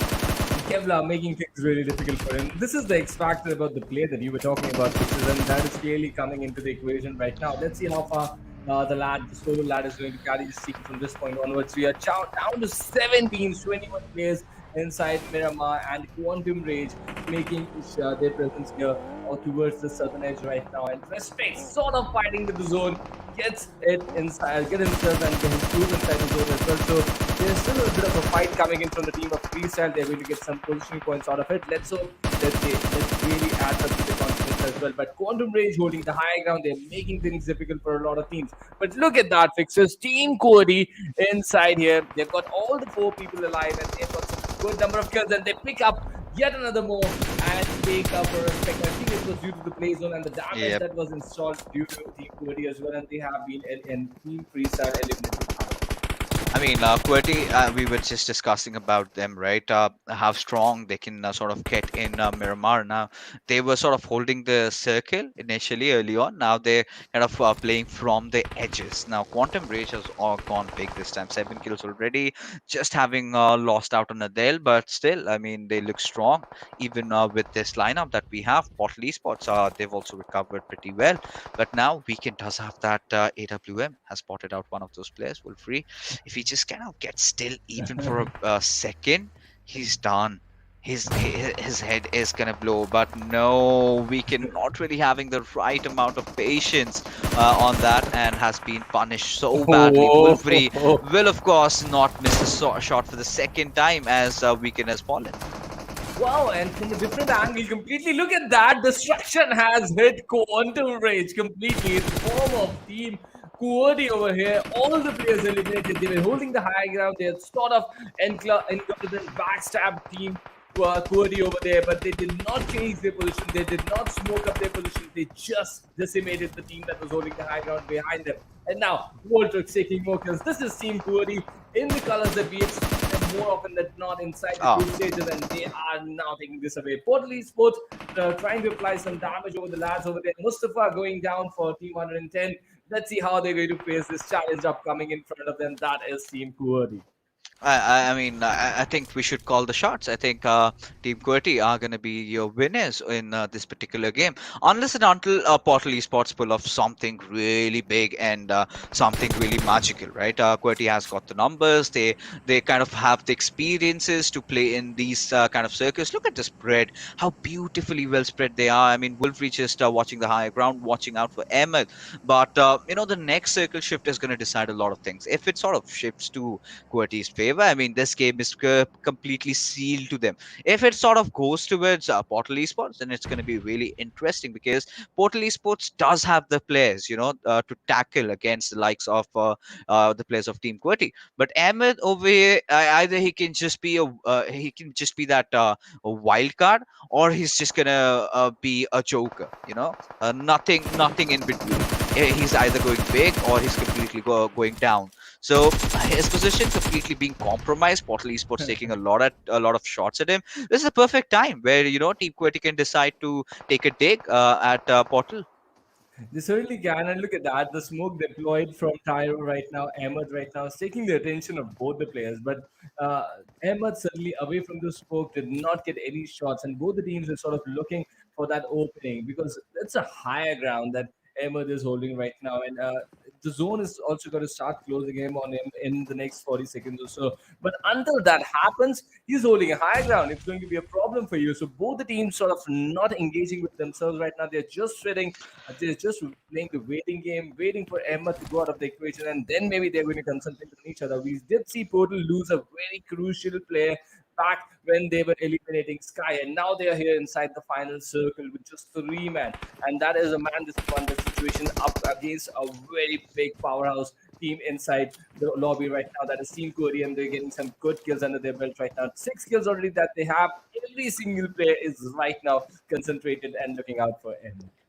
Yeah, of course. I mean, the gods of PUBG basically have handed this game to QWERTY with that zone shift on a silver platter, right? There's no chance on earth if Portal Esports can somehow, get back-to-back 2 knocks, and that's the only way I believe they can, do some decent amount of damage. And Joker has pretty much started off in a really good fashion. Having taken down Destroyer over there, that's Wow. that's gonna, hurt them a lot. Now he's not gonna make any more mistakes. So Portal Esports, they're making things happen as Evan from up top has decided to take out Wolfrey. Now Team QWERTY, they are in a whole world of trouble.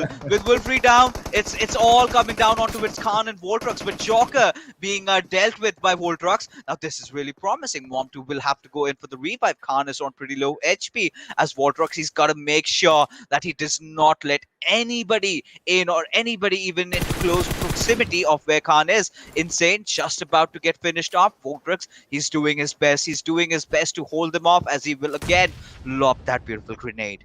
Wow, but that's just a little bit away. That is exactly the kind of opening that Portal Esports wanted. Now he's shooting at Voltrix with those M4 shots over there. Somehow, Voltrix is not receiving those shots, and there is a revive that is being executed over there on Wolverine from Khan. The first aids are being distributed among the players over here. Portal Esports under a lot of pressure. Oh, the nade hit his own teammate over there. That was panic chaos happening inside the final circle. We have a 3v3 in our hands. Wolverine's first aid has popped up. A lot of players finding themselves on 75% HP. And let's see who is going to take away the 15 points from this Miramar encounter over here. I really like Insane's position, the kind of a little bit high ground he's got. He's gonna impart all that information towards his teammate, and can just play around the ridges, of course. But having Wolfrey getting back up, I think Portal Esports had that little window of opportunity around which they could have made those movements, but they seem to have sort of messed it up just a little bit, because now the onus is on Portal Esports to kind of go in for the push, kind of get again one more knock. That sort of an opening that had been created with Team QWERTY being completely vulnerable. They should have pushed. They should have done something, because now the fight has been completely reset. It's a 3-3 split that we're looking at. I mean, every single player watching their own angles. I mean, every single player having to deal with their own set of opponents. As Khan has been spotted out way too much in the open, but he's gonna respond in fashion as finally QWERTY have got that opening. Yeah, they certainly have got that opening, and I think Joker really missed out on the trick over there. He should have got that shot. He spotted Khan earlier, but Khan had an amazing return fire over there. Now, another player gets picked off. Portal Esports falling down in numbers over here, and Team QWERTY, they go away with a chicken dinner on the opening day of the semi-finals. They're just rewriting the history. They played through the group stages over here, and once again, that dominating gameplay coming in from this team inside the region of Pakistan. Once again, a 10-kill chicken dinner for Team QWERTY inside this opening Miramar game for the day. And let's see how they're going to dominate this lobby over here. I8 struggling, Team QWERTY on the way, Freestyle not getting their way through, but one team has certainly made sure that they get back into the prime colors. That is secret. Yeah, of course. I mean, the moment Will Reavers got back up, I sort of felt the game was done, right? now we're talking about M249. Why I'm not a big fan of that weapon. Sure, you have 100 plus bullets to just try and spray through your opponents, but that rate of fire and the way the weapon sways when you're opening up those scopes, I think Khan displayed why he would use the Scarl against it and being so precise over there, despite the fact that he was on a lower ground. Getting that first knock, opening things up. I mean, there was that little bit of a chance where Portal Esports could have just committed with two of their players, because that is where QWERTY were at their most vulnerable position, giving them enough opportunity to sort of get themselves back up together. That was the end. That is where I sort of knew that QWERTY is not going to throw it up again. And again, you're talking about the MVP. We can't really rule out Fortrux, right? This man has been amazing. 5 kills, 460 damage. I'm not gonna say it's a very big chicken dinner for them, but it's a right chicken dinner at the right time. And this man has been the architect, right? Those important knocks at the right time. That is why Voltrux is getting the MVP over here, because those were some important, crucial positions. When Wolverine was down, Khan was sort of reviving him, and he just made sure that all the three players of QWERTY Esports did not cross the line and could give them a lot of damage over there. And I really like the way Voltrux handled the situation when they were being sort of flanked by the team of Quantum Rage over there as well. So a pretty decent effort. He's the MVP for the game. Wolverine also showed up with some really good damage and kills under his tally. Joker, I really felt he missed out. If he could have just got that opening knock for his team in that 3v3 situation. He spotted Khan over there. If he had just pulled him down, it could have been a different story altogether. But this has been Team QWERTY's show. A 10-kill chicken dinner in the first Miramar inside the semifinals. They are having a wonderful time over here. I mean, that's how these boys roll, right? I think we did see quite some changes in their approach to the way they were playing, but eventually the core principles still sort of remain the same. And that being every player being individually that good. They can trust each other. I mean, we always talk about trusting, right? Like you mentioned, Voltrox being the absolute MVP, not letting a single soul even cross over there. I think that is where, Khan got enough time to get Wolverine back up. The Wolverine also patched himself up, and they've managed to secure the chicken. And now 10 kills, 25 points. Now they're in the first spot in the overall rankings. Now Portal Esports, I think this is the time. We can just sprinkle a few salt at their wounds right now. Yes, I was coming on that. Nocto getting eliminated early on. Imagine they had 4 players. Exactly. I was just thinking about that. Those are little mistakes that actually count inside the game, right? Nocto was eliminated at a point he really shouldn't have been, and that is how Portal Esports, we were just sort of criticizing them. I was the one criticizing them for just losing a player over there, which they clearly shouldn't have. And these are the small things you really got to control. Otherwise, teams like QWERTY, teams like IA, teams like Freestyle are always going to be better teams in the region. You got to come down there to that basics and just make sure you do not make those mistakes, and that's a very important thing. But coming back to the fights that we witnessed over here inside this Miramar encounter, inside the Oppo F19 Pro moments, we saw a different aggressive style of freestyle quite early inside the game. They were really not able to make a very big impact in this game, but they really showed what they're capable of. I liked how DS Official was even trying, but I8 fixes getting stuck in rotation. Wow, the inside a Miramar game, inside a lobby in Pakistan, that is a big news out there. I mean, it was never comfortable the way they were playing. I mean, I've seen them making some really weird changes in how they're approaching the game. And I think they're just sort of, like you mentioned, testing the waters, quote unquote. Because these are not the sort of rotations I opt for in these kind of situations. Now, this is one of those teams that loves to play around the serves, centers of the circles. But as we take a look at the overall rankings, I mean, it's a completely different story. Team QWERTY completely just dominating 31 points for them. Team Legion, they've been sort of consistent in terms of how many kills they're getting. The first game being really helpful to them. But Team Envy, again, I mean, you win the first one and then you sort of mess up the next one. So they again have to find a perfect balance between taking good fights and bad fights. But I8 certainly not the position that you would want to see them. And well, it's just 2 games, right? They still have a lot of Yeah. games to go. And freestyle also, I think they can make a comeback anytime soon.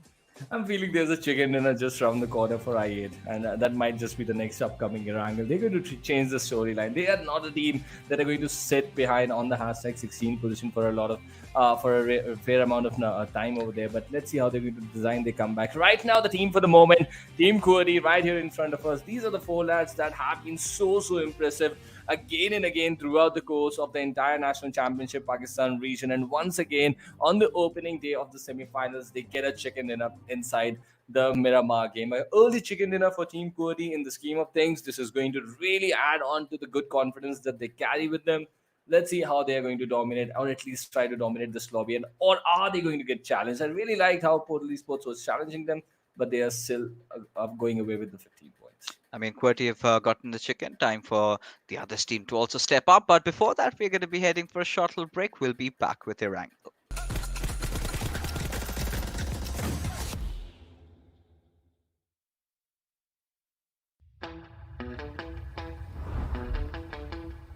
Are you keeping it real? I'm calling shotgun, wanna see my baby run. Oh, what's the word on the sea? Kicking up the dust, if you know what I mean. We got a good thing going. We got a good thing going on. Zone 4G, official partner of PUBG Mobile in Pakistan.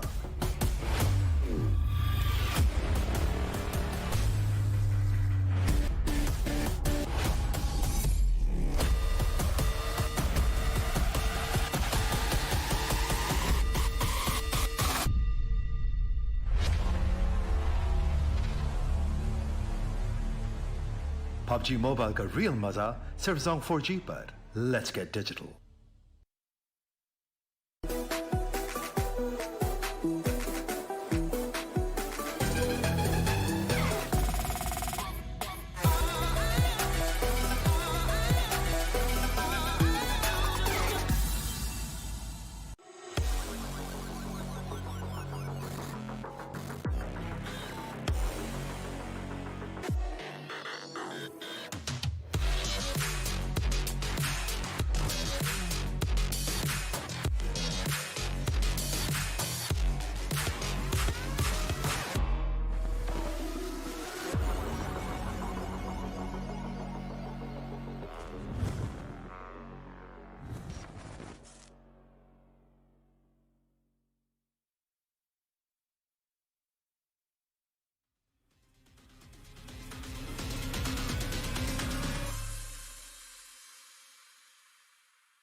Hello and welcome back, ladies and gentlemen. You are watching the PUBG Mobile National Championship, the Pakistan region, of course, brought to you by Oppo F19 Pro. Hashtag book up your fun. As we head along into our semi-final days, again, Team QWERTY sort of ruling the charts after the two games that we've done, and now. Trooper, it's the time again. We head into the Erangel fields and find for ourselves who wins this game, and which hasn't sort of been a really good start for Team I8. I think this is the game where they need to come back in. Yeah, they really need to showcase the comeback over here. That is exactly what even I am anticipating over here. Let's see if I8 is going to be able to pull that off or not, because hashtag 16 after two matches, we are not looking at that kind of I8. We know, right? And we know they've not made any big mistakes in these matches. They were just caught off in rotation. Multiple teams trying to go for the similar path over there, and they just decided to stop and start shooting, and then they were caught off in a split situation. It was really difficult to come up from that situation over there. With Right. freestyle and teams like this and unpredictable inside the clusters, I8 was surely going down over there. But now it's a completely different ball game. Erangel, they know how to play here. Let's see what they can do. They certainly do. I mean, now this is the moment where we sort of have to rack up our brains and think where the circle is going to be headed. Now we've been talking about I8, right? Now they've really looked very uncomfortable with their rotations, with the new things they're trying. I mean, I'm certainly welcome to that, but they've sort of messed up on two games. They should not let it get down to their nerves, right? This is one of those teams that does have the experience. They know all they need is that just that one game to come back right in. I mean, that is what QWERTY did, and that is exactly what even a I8 can do. But Portal Esports gonna feel bad for them as we head into Erangel yet again. But gonna give a huge shout out to our network sponsors, Song 4G. Now, I believe since everyone has made it to the server this time, they've all gotten their premium subscriptions over there. You've got special packages curated for you, making sure you never have to face any sort of internet issues while you are inside the battlegrounds. That being said, the flight path trajectory this time really helping the cause of I8, considering how they're dropping off. But the question still remains, Trooper. Where is the zone gonna farm? I think this is going to be a military circle. That is just a hunch, and let's see if I8 is going to dominate this military circle or not. And if that is going to be the thing, it's going to be a wonderful opening and a comeback for the opening day of the game here. And let's see if that is going to happen or not. But for now, look at this. Whoa! For this kind of a plane path, the kind of circle fixes that we have, it's going to create ruckus over there. Indeed. Because this sort of a zone, we've sort of seen this circle a lot of times, but again, we do not know exactly where the circle is going to end. So a lot of possibilities, of course, are there. First comes in with runes being one of those areas where we've seen that shift happening. But lately, it has sort of been always heading towards Gatka, right? Now, Yeah. this sort of a circle gives us a chance where we can also talk about the shorelines, where we can also talk about that swampy area on that western side, or maybe towards Quarry. So those are the few areas that needs to be taken care of, that needs to be dealt with, or maybe just captured early on. Now this western circle, considering the fact that a lot of teams have not gone over there, certainly can help the likes of freestyle. I believe they drop somewhere around Quarry. If they sort of head for a quick rotation, I think this game can be theirs. There are a lot of big rotations that are going to be executed in this particular game, because we saw the teams moving towards the military island, towards the eastern part of the flight path as well. So it's going to be a difficult situation for a lot of teams. Two teams in Yasnaya, Poliana itself, right? Team Knockout, and they've got a company as well. Both these teams are finding themselves outside, and that is why you see that urgency. Look at that. Not even he's found the extended for his vector. He's just picked up a gun and going in for the vehicle over there. So that is the kind of situation that is developed around a lot of spaces. He's making sure that the vehicle is intact. He will go for the loot secondary over there. So all these things come into the equation just when you are so much dedicated for the zone. And I really like the kind of urgency coming in, because in the world, in the best, at the world level where the best teams play, around this time is when the teams start rotating. Yeah, of course. I mean, rotation is something that we've always been talking about is so important. And now, at even advanced stages where, you've got a lot of orgs coming in, a lot of money flows in, you do tend to get yourself coaches. And with that sort of investment, you're looking at even more smaller things, right? The timings of the rotation, the places where you sort of, let's just say we're, researching on a certain team, in this case is Legion, right? We know where they're headed to next, right? We know they kind of in this particular circle, they sort of like those that one compound around that shelter area, which they love to capitalize. So that is the kind of very micro readings that you need to develop in order to succeed, right? The more information, because in the realms of PUBG Mobile, information is absolutely crucial. Whichever team has more info does have enough time to enact on it, does have enough time to figure out a strategy to sort of counterplay that. So that sort of becomes really important now. Considering how the circle has panned out, I mean, it's really going to help teams like Freestyle, like we mentioned, even team Unpredictable, if they sort of go in for the Everest area. So yeah, a lot of choices are supposed to be made, and now I'm not really anticipating any early game fights. Fights will start maybe after 15 minutes, but till then, I mean, we just gotta wait and see how these teams are going in, are closing in inside the circle, what compounds they're taking for themselves.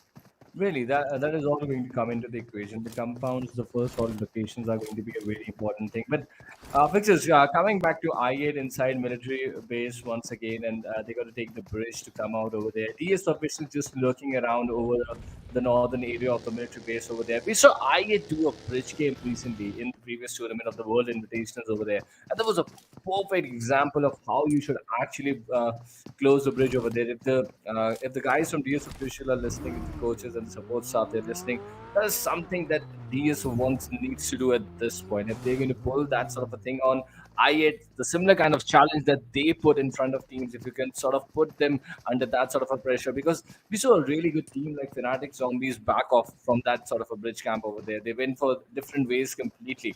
So I'd really like to see that sort of a challenge come up in front of I8, and how are they going to react? That is going to be something I want to look at. Me too, 100%. And there we have it. I mean, the table toppers right now, Team QWERTY, they've been looking really explosive. They've just started. I mean, I think explosive might just be over exaggerating them, because they haven't really popped off big. They've gotten that chicken dinner. They finally feel themselves really settled in.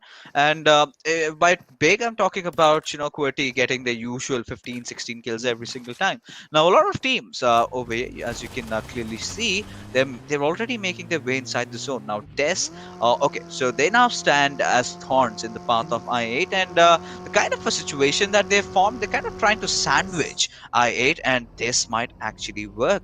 So, Rafe, Hasni, and Myth, look at their positioning. They've completely anticipated them. But I think Trinda is going to make that move. He's going to get taken down by Rafe. And, well, they were kind of playing around the chances. They were they should have waited for Crypto to actually have a good position over there, so that he could have provided them cover fire from the flanks. And then was the moment where Trinda should have pushed in. And that one little mistake is now gonna put I8 again in a whole world of trouble. And look at Khan, the position of DS Khan over there. He's on the southern side of the bridge. So that's a backstab coming in for the two lads, Johnny and Museum over there. So they're really going to be really, really cautious. And now Rafi is doing a brilliant, brilliant job keeping them engaged over here. And Khan is sort of coming back. And this was necessary over there. Khan is just around the corner. That opening is going to be there.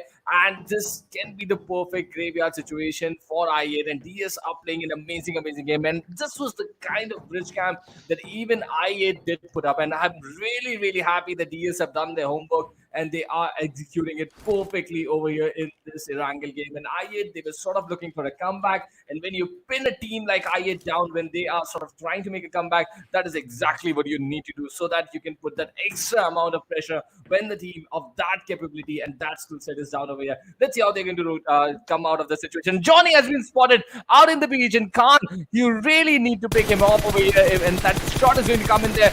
Johnny, just one more bullet, and he's down. Now, two lads remaining from I8. That's a very, very difficult situation for them. Indeed, it's over.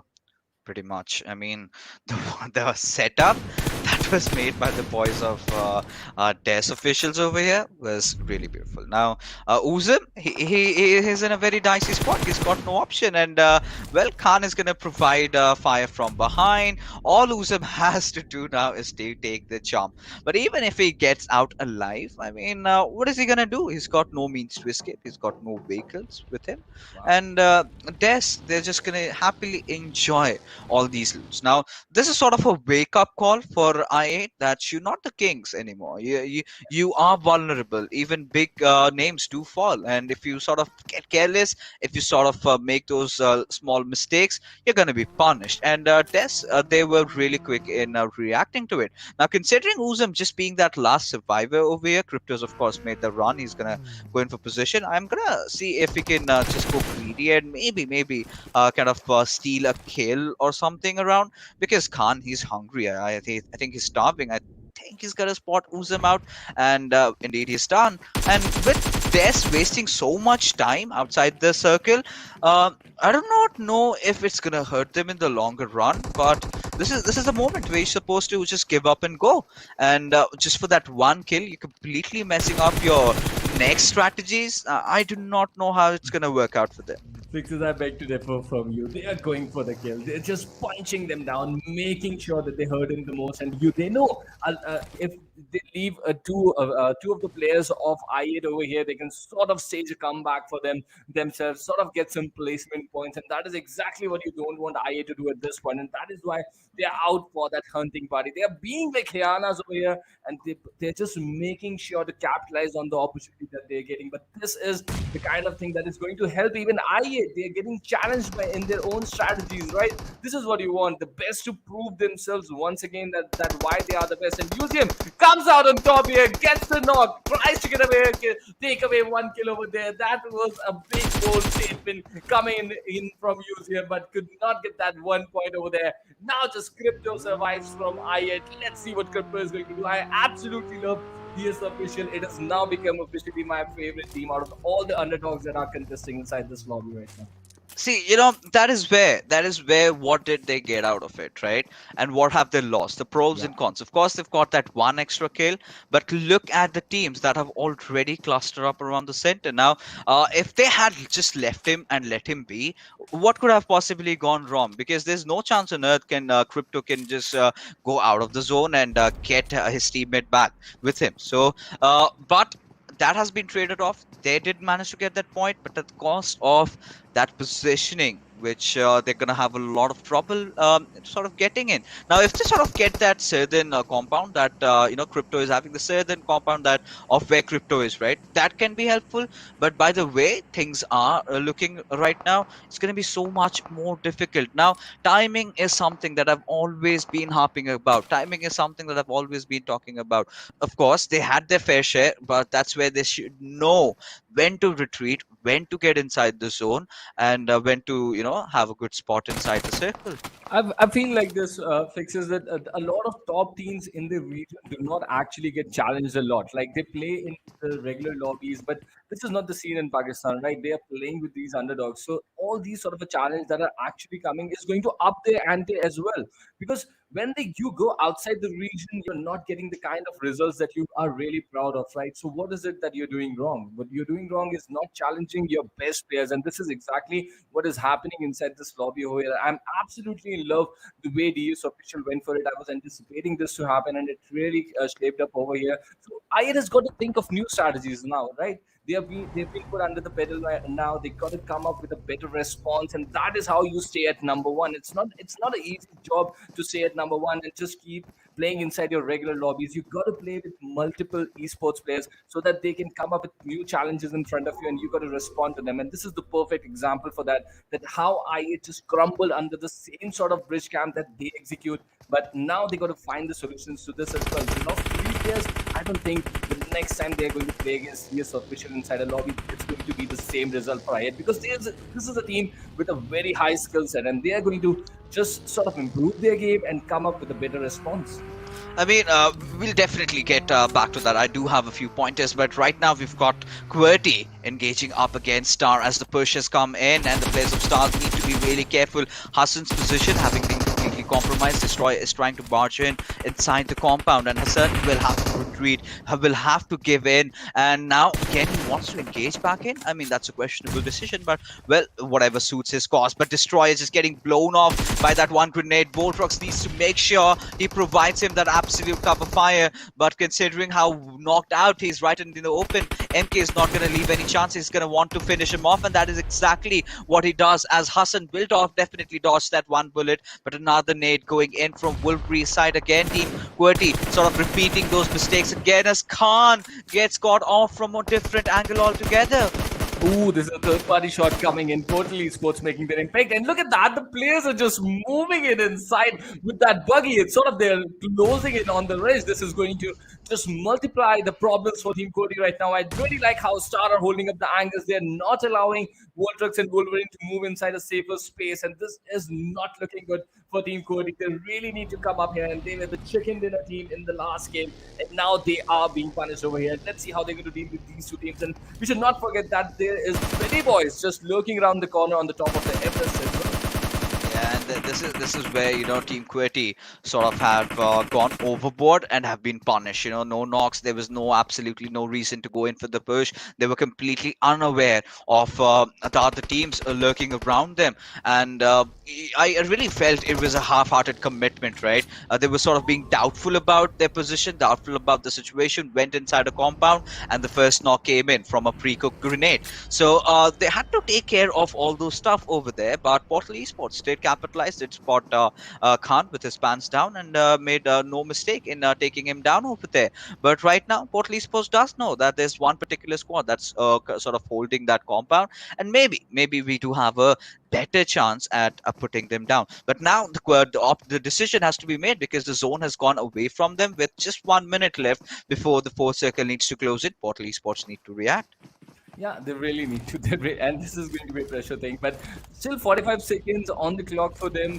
And this has been a completely different kind of Erangel fixes, right? We were not expecting a lot of action during the first phase of the mid game over there. But clearly we have had so much action that has been already there. But still 16 team. Even Crypto is still surviving inside the lobby. So he's been pushed into a different sort of gameplay that we have not seen Crypto do a lot. And you never know what he can do, right? He's an amazing player. Let's see what sort of a game how the things are going to change. But for now, Wolverine has sort of drifted away from that compound. Even Portal Esports has got to make in that rotation. They are finding themselves on the foothills of the Everest right now, but there are multiple teams lurking around the corner. There is a team holding up the higher ground just where Portal Esports have decided to put their pit stop, and Team Legion holding those compounds, those cubicle compounds on the foothills as well. So a lot of neighbors already there for Portal Esports and QWERTY. It's going to be an interesting situation as the fourth circle has just now started to close in. A lot of rotations would also be coming in that direction as well. Yeah, of course. I mean, right now, with the way things are going up over here, it's going to be really dicey, really interesting to see how teams are going to be carrying forward. But that being said, the third airdrop right in front of us, we've got the MG3 LMG, and we do know it's an absolute squad shredder. With the circle sort of shifting towards the northern side, a lot of teams, having that high ground advantage, would of course want to capitalize, as Wolverine does manage to get Chin over there, makes no mistake in finishing him off. And that's sort of a revenge that you can tell for for Destroyer to be going out over there. But even with Voltrox and Wolverine in contention, they do have some good chances. But considering the fact that Freestyle would be wanting to push in anytime soon, things are looking really, really sketchy. But the TheBillyBoys, having gotten that high ground for themselves, it's going to be so good. Yeah, it's looking chaotic over here. And it's looking good. Star 111, however, eliminated. This was the team that was holding up in numbers inside the compound. Look at that. The late rotation sort of costing them inside the fourth circle. But now, look at this. Portal Esports making it to the edge just as the fourth circle is about to close. And TheBillyBoys holding the top. And they have been holding this for quite some time. They have all the information. I can see Crypto somehow surviving in the backdrops over here. Just very close to where Portal Esports is. And Wolverine has been picked off over there. Legion is sort of indulging themselves into a lot of shots over there. Insane gets picked off over here. Multiple teams falling into this fight right now, and TheBillyBoys holding the high ground. They are making things really difficult for Portal Esports. Indeed. I mean, the way they've been playing, I'm loving it. But Portal Esports need to make sure that they get their players back online. We've got Random 4. They're getting the better out of Des over there. And we gotta see as to what is happening in that particular fight. But I really love the positioning from the Billy Boys and Hulk. Well, if he can lob a few more grenades out there, he can do some really, really terrible damage on Portal Esports. But this is the kind of a zone shift which is looking really fresh, because the next shift is going to be very, very crucial, and that's going to decide the course of the game as to which team does have the upper advantage. And we sort of anticipated, again, the circle shift going towards the southern side, away from that hills over there. Now, Team Envy again has a really good chance in getting a chicken in this one, as Voltrux, I believe, has been spotted out. Yeah, he is being spotted out over there. It's going to be really difficult for him to survive over there. But look at the shots coming in, fixes, and the shift of the zone. Completely, all these 4 to 5 teams that are towards the northern side of the play area are finding themselves outside the new shift of the zone. It's going to be a chaotic situation for all those teams. Even the sense of urgency that you can see inside the lands of PLBoys and the knock over there on Hulk, they are going to be under a lot of trouble. And Crypto getting shot at, he's been eliminated. Nocto eliminating him out of the game. So back-to-back bad games here for I8 on the opening day of the semi-finals. They've got a big challenge up ahead of them, and I was expecting a chicken dinner coming in from I8, but DS had a completely different storyline written for them. I8 eliminated out of the game in the 13th spot. This is going to be a really difficult scenario for them. But look at that in the backdrop. I can see even DS getting eliminated. Yeah, I mean, now things are gonna get so much more exciting. I mean, Shroud being taken off over here. Team Envy, they're gonna pull off the plays of their lives, considering they're gonna deal with a lot of different squads altogether, and unpredictable falling one by one. They're falling like dominoes over here. And right now, Envy, they're doing such a good job at holding down their grounds. And even Tyro did try to get that flag for themselves. But no, the vehicles are just gonna blow, and Ahmed is also gonna fall.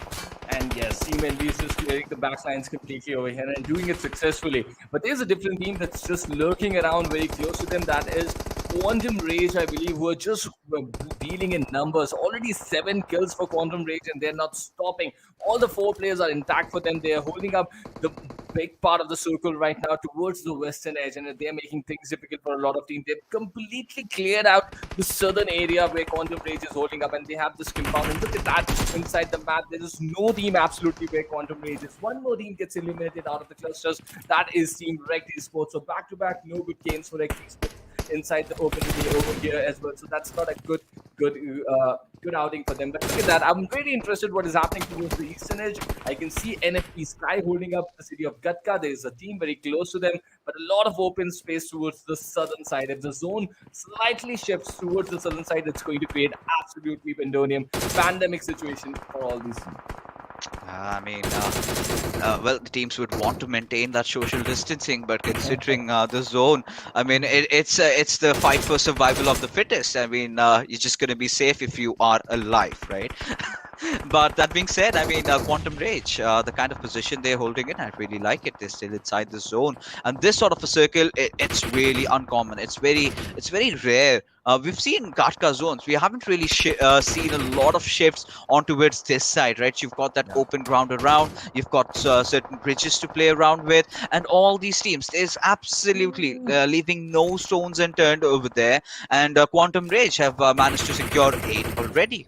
And shots coming in from Gatka. Freestyle losing 2 players under this situation right now. NFC Sky making things difficult, and Team QWERTY gets also eliminated, trying to survive in those clusters towards the northern part of the zone right now. And Sky making things difficult for Freestyle as well. So a lot of teams under a difficult situation. Gully Boy is here. I think he's revived his teammates as well. But look at that. The push coming in from Team Legion.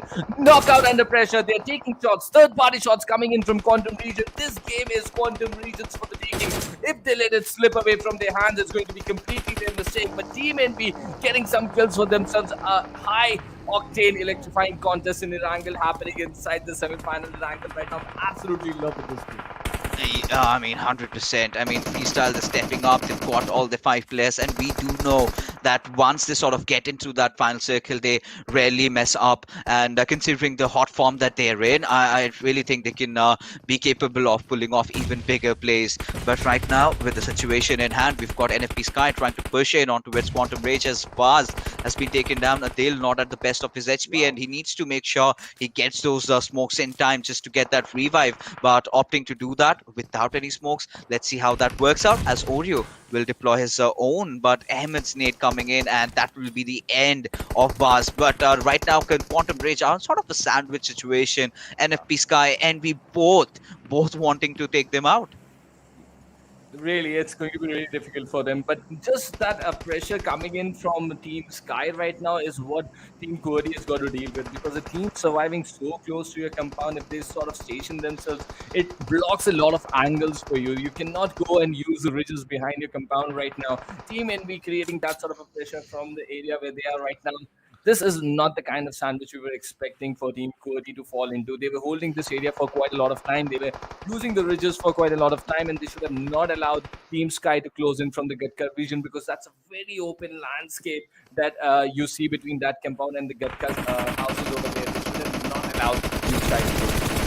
Yeah, there you have it. I mean, Tyrant going big, already having taken down Ahmed, but I do not really know if they can capitalize on that particular situation over here, if they can really go ahead in, considering they've got squads absolutely everywhere around them. It's going to be so much more dicey. But Oreo, well, he's just trying to peek around. He's just trying to get his job done. But now, Sex Pistol having received a gift from the gods, he's going to replenish his armor. Of course, he's going to get that gun, but Weekend, he's going to sort of keep pulling that trigger until he gets that knock onto his Malik. Now he's going to recalibrate his scope, and he's going to look for even more knocks. And considering the situation that Freestyle are in, and 15 seconds before the zone kicks in, if they do not get the revive over there really quick, I think they're going to have to play around with just 3 players. Yeah, that is going to be the difficult thing for them now. But look at that. Freestyle, on the other hand, are not stopping their ruckus on the lobby. Respect making some significant impact on teams over there. They've got that off angle on Sky and Team QWERTY on Team Quantum Rage as well. So let's see how they are going to give that impact. And look at that. They are concentrated towards that compound. They can see and spot multiple smokes and players towards that direction, and they're not going to allow an easy passage over there. Team Knockout gets eliminated.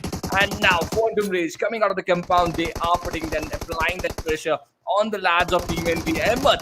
And look at that KSF. They just run into that situation. They know they need all the guns blazing in that direction right now. They should not allow Team Quantum Rage an easy passage inside, and that is clearly what they are trying over there. Quantum Rage still surviving, sort of trying to regroup. Let's see if they're going to make it. But look at Freestyle making an appearance from the western edges right now, from the eastern edges right now. They have got the right ridge at the right time, and now the pressure on the utilities. They've got NV eliminated. The team that was holding the center for so long has been eliminated by Freestyle over here. I mean, Hunter, I gotta give ups to him. He's been so patient. He's been waiting for that perfect opportunity to strike. And once he did spot, once he knew that NV were at their weakest, and that's where he goes big. Now making sure he has gotten those 10 points secured, at least out of those positions, and 3 for those kills. Now, Team Unpredictable, they're looking so good again. So this sort of helping our Freestyle scores us up a lot, because now Malik had been knocked out. He's gotten enough time to get that res back up, and Freestyle already sitting with 10 kills. Now they know exactly where Hunter is. They know exactly where the players of Quantum Rage are. Respect is in really close proximity as he managed to spot out Weekend. There has been no response from Oreo whatsoever, as Respect is not going to have any trouble in taking him down. A 1v2 over there, even 10 kills in their bags already, just one opponent in front of them. Freestyle is cruising inside the Erangel game in a 13 kill chicken dinner situation. No matter if Unpredictable can get 1 or 2 over there, he gets Gully Boy, but he's going to get traded right away from Hunter over there. And the chicken dinner, the all-important 15 points from the third game of the semi-final, goes to Freestyle. What an amazing performance coming in from them. I really like how they played the patient game for a very long period of time during the mid-game. They were absolutely absent over there, and no one could actually see where Freestyle was. But when they made an appearance, they made sure they controlled the vicinity perfectly. I really like how they inched closer to the eastern edge where ELM were holding, and the way they used the utilities to clear them out. And the 1v2 from Respect, they were going away with the chicken dinner after all. That was a good one. I mean, this is there's so much to break down in what we just witnessed in that final circle. So, starting things off with the fact that the kind of a ludicrous zone that had formed. I mean, it was nowhere supposed to be freestyle's game, right? Yeah. Envy, the only problem, they had the perfect ridge, but they were completely surrounded from every different team, and they might have taken a lot on their plate because engaging against Quantum Rage, engaging against freestyle, they had to fend off every single attack. But in that moment, they sort of forgot about Hunter being up over there, and he was waiting. He was patient. He was watching every single fight happen out. And now, once we did see Envy and Quantum Rage go off in a head-on collision, and that sort of gave room for freestyle, to get their players back up, to have a really good position. They got really patient over there. Now Hunter did most of the job. I think the MVP should have been Hunter, because if freestyle has won this game, that is courtesy to Hunter. The way he just cleared out the central lines, and Envy, they were making sure that they sort of took down the players of Quantum Rage and got them to their weakest. Of course, Emmett, being the MVP, has managed to get some pretty awesome numbers with their damage. But again, respect. This is the reason why I was missing out on him in the first game. I mean, I was talking about it. He's been playing phenomenally well. There was no sense in getting Black, who's apparently not there in the scenario for a long time. And you've already got a player in a hot form. Might as well use that. He's going to get you a maximum number of kills, and that is what he's done. And absolutely, and look at Ahmed, what he has pulled off over here. 969 damage just for the one lad over there. So that clearly tells you the kind of impact Team Envy was having over all the other teams over there. They got multiple kills. I believe they got 8 or 9 kills out of this game, Team Envy as a whole. And the way Freestyle made their appearance, and they made sure that, I think the interference from Team Knockout also had to do a bit of it inside there. Team NP got a little bit of distracted over there when Freestyle made their appearance over the eastern edge and took control of that important bridge. But 28 points for Freestyle. We saw the team that was leading the charts before the start of this game had 31 points in their tally. This is going to put Freestyle right where they wanted to be at the start of this day. And if the first Erangel had set up the expectations, I think this Erangel has completely set up the mood for the entire national championship semi-finals. I'm really excited how things are moving ahead from here, because the underdogs are stepping up. They are putting the big guns down, making sure they're getting some good numbers in the tally over there. 3 kills for these officials, but those were 3 very important kills. Those were a statement coming in, and I would like to see how I8 is going to respond now.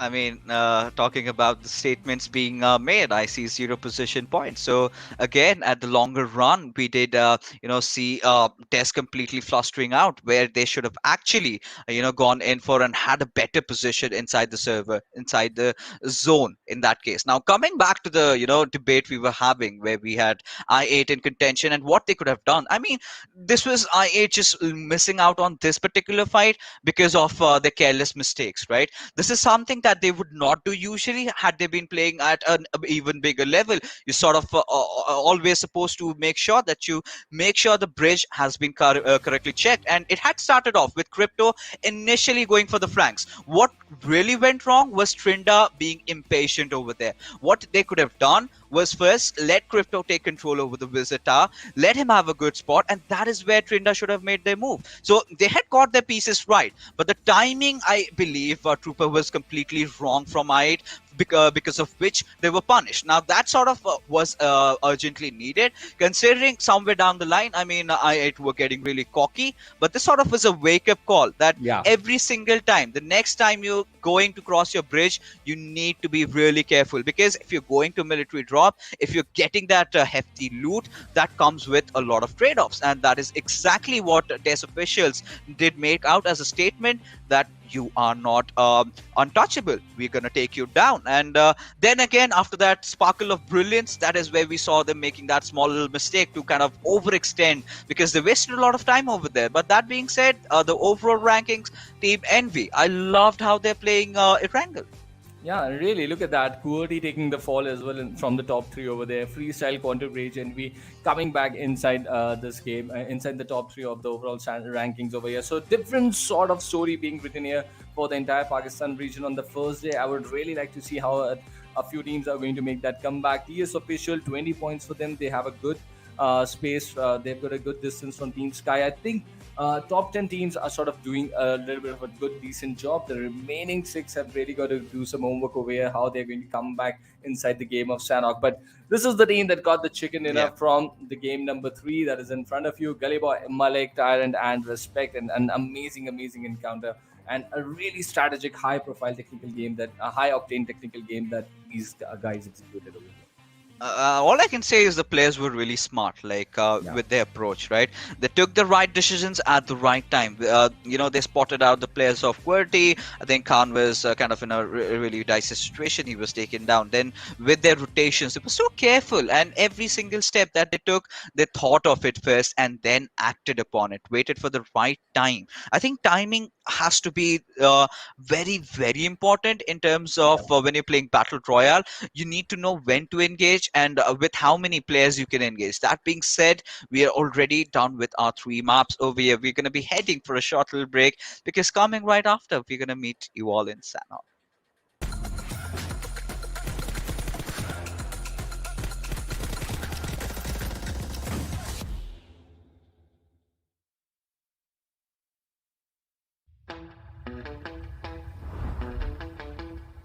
Are you keeping it real? I'm calling shotgun, wanna see my baby run. Oh, what's the word on the sea? Kicking up the dust, you know what I mean. We got a good thing going. Got a good thing going on. Zone 4G, official partner of PUBG Mobile in Pakistan.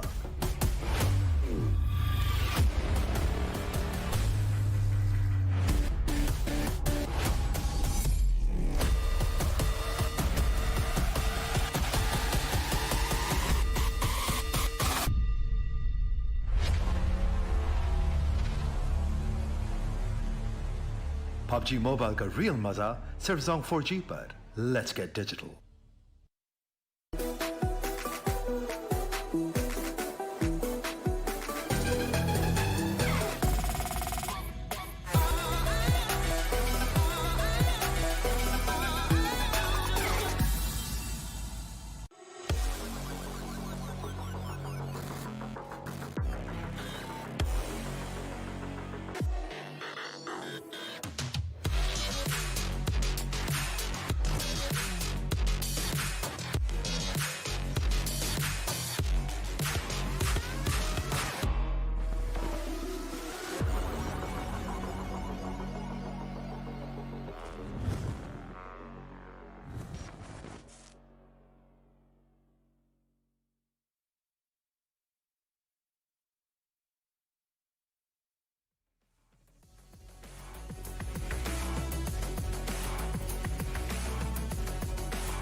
Hello and welcome back, ladies and gentlemen. You are watching the PUBG Mobile National Championship Pakistan region, of course, brought to you by Oppo F19 Pro. Hashtag book up your fun as we head along into a really, really interesting map. That's going to be Sanhok in front of us and Trooper. We know how ridiculous things can get in the rainforest. Yeah, it certainly can. And we speak a lot of that how the teams who are lurking around towards the bottom edge of the points table get this opportunity in Sanhok to sort of make a comeback. But here, a big team is looking to make a comeback. And let's see if they're going to be allowed once again, or there's going to be a different underdog from the region who's going to challenge their strategy. Because it's not just challenging them in a gun game, right? It's challenging them inside the strategical gameplay as well. There was no game inside the entire uh, in group stages where the bridge camp situation was there for the team of I8 over there. But I know you are absolutely right on your part that DES just wasted a little bit of extra time searching for Museum out in the waters and just they had to pay it with losing early. They did not get any play points out of the situation, and you were absolutely right with it. But think of it in a different way. If the shift of the circle had been towards the southern side where there were so many vacant spaces, it could have been a different story altogether for DS. But I really like it. If they did not get the position points, that's a different story. But something which had not happened in 24 games is now starting to happen. That is something I really liked out of the last game. But let's see if things are going to change or they're going to still be the same. Is I8 going to come out on top or are they going to be challenged? Is what I'm looking for. In Sanhok, I'm not going to take my chances with I because in Sanhok, you always have any unpredictable team Yep. sort of getting the chicken. It all comes down to who has the better of the circle. I mean, if you have, excuse me, if you have a Western circle altogether, then the teams having the shrine control, the runes, that particular area, or maybe Camp Alpha, they sort of tend to flourish. If we're talking about Painan, we've got different set of teams that tend to rule. Now, putting team I8 in the picture, I believe they sort of head down to Lakavi, which is kind of in the southeastern side, and they have got a traverse a long way. I think the only problem with the likes of team sites, we did see them in the Arabian region. I think that's where they're going to be continuing their careers with. But they sort of had the similar problem when they were playing in Erangel, always dropping off at the military base, and then while they're moving up, that is where hell broke loose for them. Now, Des, like you said, they were of course trying to make a statement, and they have made that. They've made it, and really, putting I8 in a whole world of trouble. I think I8 is going to be very careful when they sort of cross the bridge camp next time. This sort of early skirmish that they took at such an early phase of this tournament when we're in the semis, and they sort of threw their wild card, they threw whatever they had. Now every single time I8 is going to cross the bridge, they're going to be checking out for that little bridge camp over there, and they're going to figure out a lot of strategies, because what we saw from Des was nothing out of ordinary. I think the only beautiful play I loved over there was Khan sort of having Yeah, the back exactly. angle. I think that is what changed the play. That is what turned the tides. Because had Khan not been over there, I think Uzum even had all the time in the world to sort of retreat and take a longer rotation, maybe go through Nova Bridge or just wait it out. It's the first or the second circle, does not matter. But that being said, ladies and gentlemen, let's just head inside boot camp and in fact Sanok. And I'm talking about boot camp because I love that initial action brewing up over there. So we're gonna see if we do have any early collisions. But that being said, all Ah, right, we've got a team heading over there. yeah, I think Team QWERTY is heading over there, but I don't think there's a collision situation for them. Traditionally, we have seen them drop inside the ruins area in the previous tournaments as well, but now they have headed towards boot camp. It's sort of a new space for them. Just adding on to that, I think for you, their fixes what you were mentioning. Just I don't think that Khan's flank position trap is what is going to work against I8 once Exactly. again. So DS have really got to come up with a different sort of strategy. They really got to surprise, and even in doing that, they can miss out a few games where they do not put in the trap once again. And when they do, they really need to make an impact. And only by doing that, you can come out with flying colors. But let's see if I8 is going to play this game differently, because clearly they are not. I'm not able to spot them in Lakavi yet, Oh, and this is god what I'm talking damn. about. This is anger. This is straight statements being made out here. Hustle pull down, and this shows the character of a team, right? I'm really liking how I8 is coming back. They know that DS official was the team that just pinned them down, but look at this. Myth is gonna answer back. Twinder pulled down with that shotgun, so they're refusing to show down. This is a big team in the making, DS official, and they are fighting the fight of their life right now. Let's see if they're going to come out of this with some respect. I mean, this is so childlike from I8. I mean, just heading in, trying to just take down Des early on. Again, we're talking about Trinda getting knocked out over here. That was completely uncalled for. I mean, if I were I8, if I were the coach over here, I would never suggest them to go for something like this, because I've got to look at my team's own gameplay at the longer run. Now, how on earth are they going to get back Trinda alive at such a situation when you're dropping completely elsewhere? Of course, you're trying to make a statement. You try to block us off. We're going to do whatever it takes to take you down. But again, Trinda getting picked off early on over there, that is not going to help their cause. Now, with Rafe just holding, that particular house over there, well, Uzim has made that really bold move. And Crypto is providing the cover fire from behind. Maybe they can get Trinda back up. They've definitely done that. I hope they do have a first aid. I hope they retreat back. I hope they come back to their senses, because now not only they've dropped off completely elsewhere, they completely have messed up their rotations. They've completely messed up their approach, which is, of course, going to hurt them a lot. Wow. It absolutely is going to hurt them a lot, but I'd like to see how the outcomes come out of this game. DS have lost a player, but they got a knock. They got a very important knock, and they're just refusing to fall back and go down like a house of cards. That is really honest. He's hurt the pin, Rafael. Look at that. He's creating a distance over there. Let's see how his teammates, Myth, and Khan, those are the two that I spotted out there inside the backdrop over there. Look at Khan's angle. That's a pretty important angle. He's got to be aware of Crypto, because he's a predator. He's a killer just inside the vicinity. Let's see how Crypto is going to try and pick these players off. But right now, DS official is putting up a good fight over there. Now Uzium decides to close in with an level 1 helmet. He does not have a vest, but he's closing in on Rafe. So they're just playing with the minds of their opponent right now. They're not playing it strategically. They're not going it by the books. They're just trying to make a statement out here, and that can hurt you. That can sort of hurt you and hurt back. And let's see if that is going to be the situation for I8 or not. Rafe has smoked his space around the outside the house, and he's just trying to survive. He's just hoping that the flank position of his teammates somehow comes into equation. And Crypto, look at them go hunting, and Rafe has been pulled down. A big statement coming in against the official from the lads of Mike. All right, so now the cat and mouse chase is over here as Des definitely on the back foot. Khan all by his lonesome. No cover fire coming in from Myth. And all right, Uzim, he's going to do that. Kisses of love being important. And, well, I do not care if you fist your opponent. I mean, as long as you're not using any illegal means to take him down, I'm completely fine with this little salt being sprinkled over here. I mean, maybe I8 needed this to kind of protect their honors somewhere down the line. They did not want to feel threatened. This was a clear message sent back at them. Now, Des did try to pull them off at the bridge camp, right? This was sort of their response that Myth is just going to be the only player surviving, and he's going to make a run for his life. There's no chance on earth he's going to come back and fight them off. But that being said, Troop, I'm rather concerned about what is I8 going to do next. Now, they've come in, they've dropped off, they've got what they came for. Now, how are they going to play the rest of their game?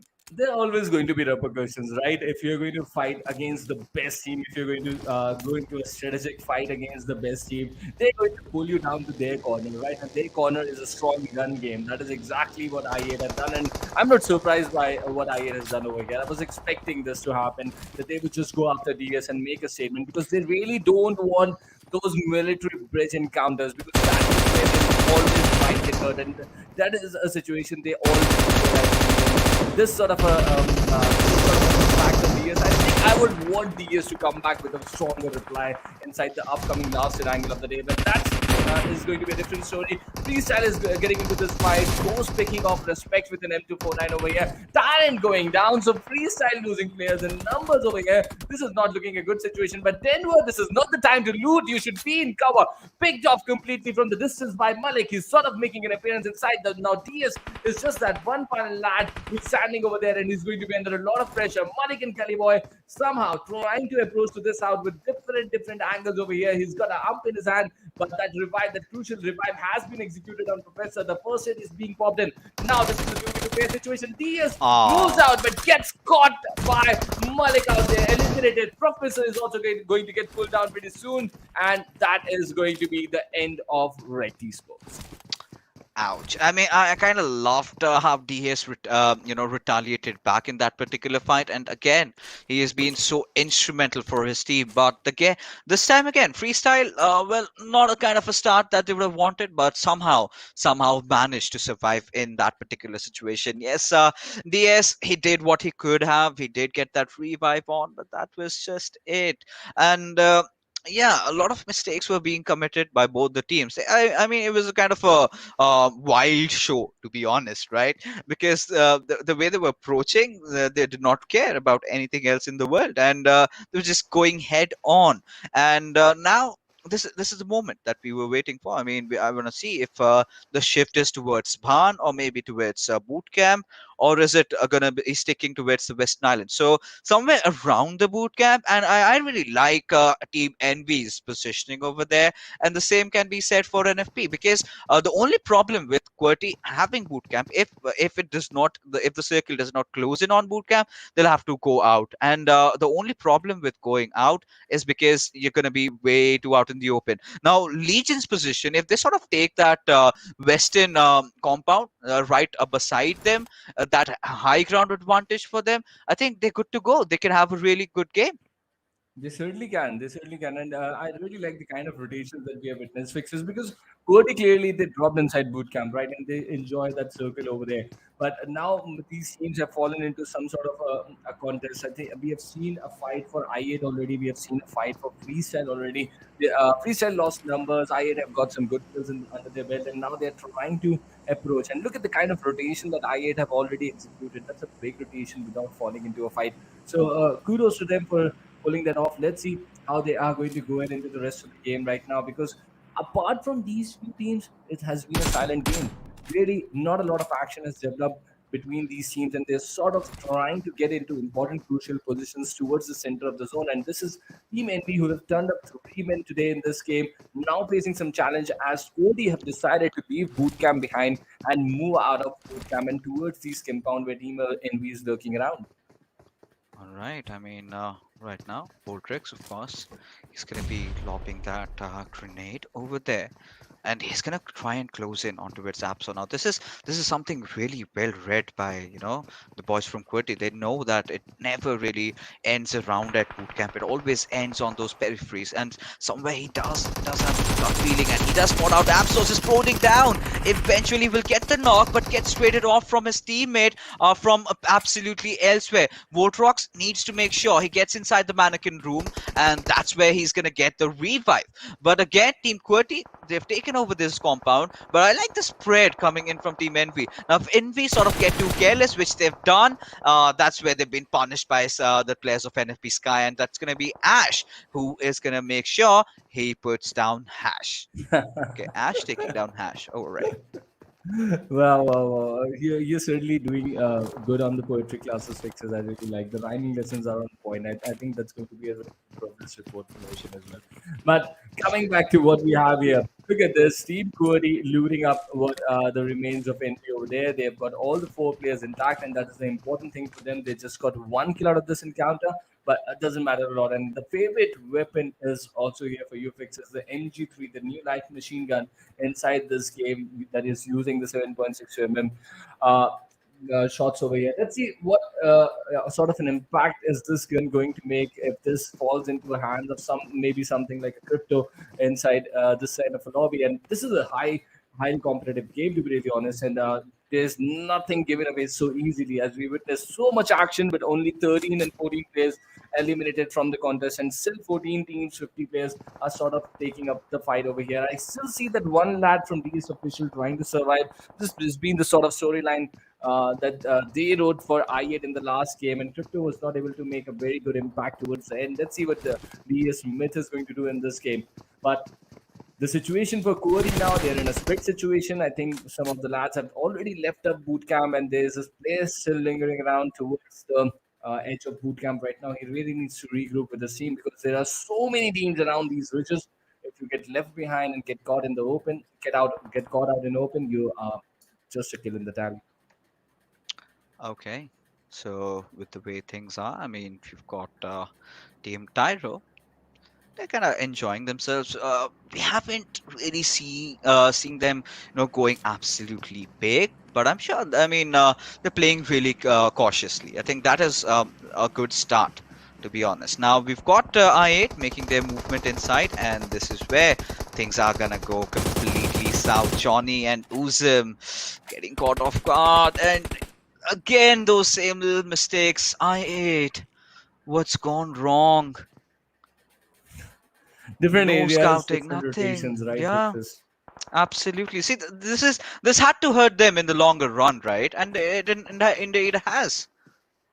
Certainly, certainly, and this is what you predicted, and this was just bound to happen, and you sort of predicted it for DS official, right, as well.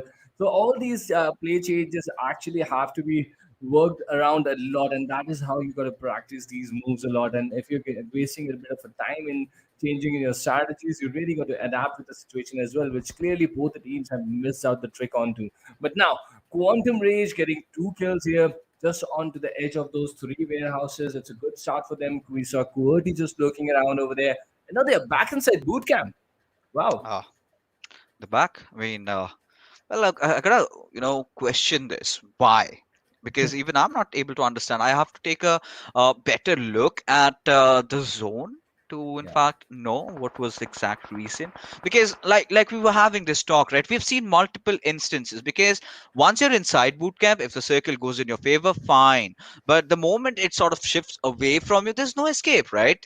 Every single time you step out of that fence, you're completely out in the open, and that sort of really hurts your cause. Now, okay, that being said, I8 now they are sort of accustomed to carry out the certain rotations. They know where the team sort of like rotating around. They were completely in the dark about Quantum Rage's positioning over here, and like I said, it's TPP mode. And a lot of our viewers might say, "Oh, Quantum Rage were camping," but no. I mean, why not? When you've got $30,000 on the line, and when you know you're getting two free kills, I mean, I would go for it if not anyone else. I don't care about what I'm getting after, right? As long as I'm getting two big players and I'm leaving I8 in a really weak position. I mean, I would 100%, even if I have to sleep over there, I'm ready to do that. Wow, wow, wow. That's a big statement coming in Texas. But to be really honest, we have seen IA do the same, right? In the World Invitations, they did this perfect bridge camp for Fnatic Zombies and other teams over there. So it's part of the game. Sometimes you hold up to some angles and you do not allow other teams to get in. Gatekeeping is also some sort of that thing, right? You just hold on to the edges, do not allow other teams to get in. Then that is why you got smokes, you got vehicles, you got your bullets, you got to apply those, right? You got so much covers, you got to just move from cover to cover, and it is important. See, if you're getting knocked, if someone is surprising you by holding up an angle, that's perfectly fine. But if you're getting finished, you're being completely eliminated, getting eliminated from the game, that's a mistake on your personal front. So you just got to make sure that you survive. And after the knock, just stay close to a cover, move from cover to cover. These are basic things, and everything just falls down to some basic mistake, right? So these are sort of the mistakes that you really got to work.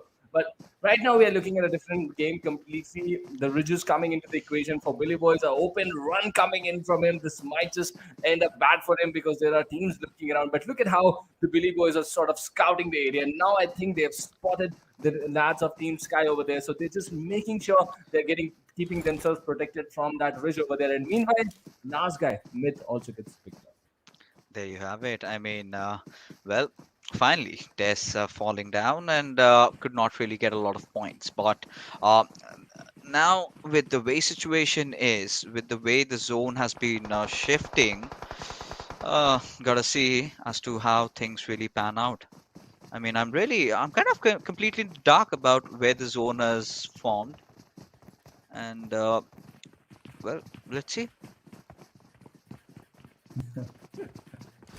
Well, there are a lot of things that we got to see over here, pictures. But look at this. Sky have closed into a compound. And look at that. I am going into a different fight completely. That's Team Unpredictable they're going against up now. And QWERTY have found Portal Esports just towards the different side of boot camp. So a lot of fights being emerged at the same instance. This is let's see. Look at that. Team Legion have also got a say in that QWERTY Portal Esports encounter over there. Team Sky sort of just trying to create a web. There is Team Star also just lurking around the corner. So a lot of third-party interventions just around the corner over here and happening as well as we speak. Meanwhile, freestyle also found back and forth. So emotion, chaos everywhere. This is what we talk about Sanhok, right? Yeah, that is exactly what we do as NFP Sky. They're kind of closing in, heading on towards the players of Tyro.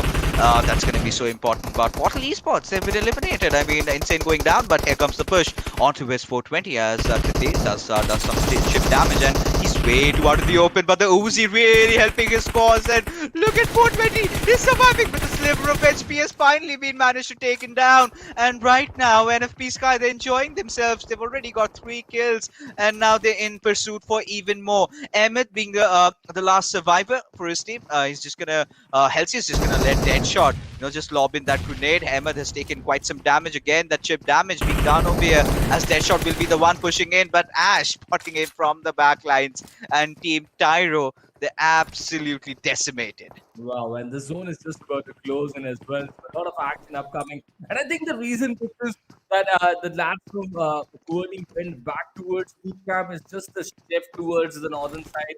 And Yeah.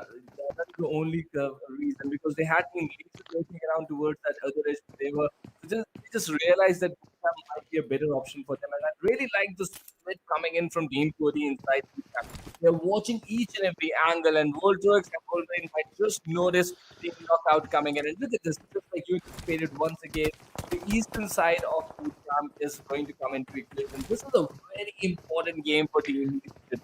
The kind of compound that they are holding up, they have this opportunity, they have this possibility to hurt a lot of teams out there and get so many kills. It's just up to them whether they're going to pull this off or not. And this is just up to fate, right? You got a position, you got a compound cover. Now the things are going to come towards you. Can you maximize the opportunity? That is the thing. That is the question for the Legion. Right now I'm really concerned about I8. I mean, they've got 2 players alive, but they're completely surrounded by different squads. But this is where Team NFP, they're making their rotation in, and Weekend indeed has taken down Khan. But I think the revival will be there. But no, this time Quantum Rage are completely angry. Trindas, of course, gotten the better out of God Fury, and Adele will make sure Khan goes down. That being said, it was a really weird hold. I mean, a 2-1-1 split, and I really felt they could have had one player off at those warehouses because that's going to be so crucial considering this zone shift. Now, Wolfrey, of course, he's going to take that rooftop of the central compound, has of course spotted out Oreo and has taken him down. But are there going to be any follow-up grenades from their side? That's going to be crucial as the Molotov just comes flying in on towards the direction of Destroyer, which he successfully dodges. But I think this follow-up grenade is going to be so crucial. Now, Quantum Rage have made perfect usage of the utilities. I believe Vaz has been spotted out. Destroyer tried to take him down with his Uzi, but look at Error. Oh, there you have it. Adil being very careful of the situation, and Quantum Rage, they're playing out of their mind. But Weekend getting spotted off by Wolverine. Now, Crypto has somehow had made it inside the circle, but no, falling to the play zone with 7 kills. I8 are going to be bowing out at the 8th spot. Wow, they're still trying hard. I really like this about I8, right? They were just trying so hard over there. But now look at this. Star 111, they also get eliminated. We're down to 16 with a single player for knockout and 2 lads for Quantum Rage. All the other teams are entering this final circle with a good amount of players over there. Even Quantum Rage, I think, have got one of the players knocked, and they must just try to revive him. Even Vaz goes down now. So Sky, Legion, and the Billy Boys, they are coming in as an entire complete squad. And we saw Billy Boys just looking around the compound of the Legion right now. Legion, they are up in this situation. I'm really disappointed with them having just 2 kills at this point. With the lads of Billy Boys closing in on them, this is going to be a very, very important push that they got to control.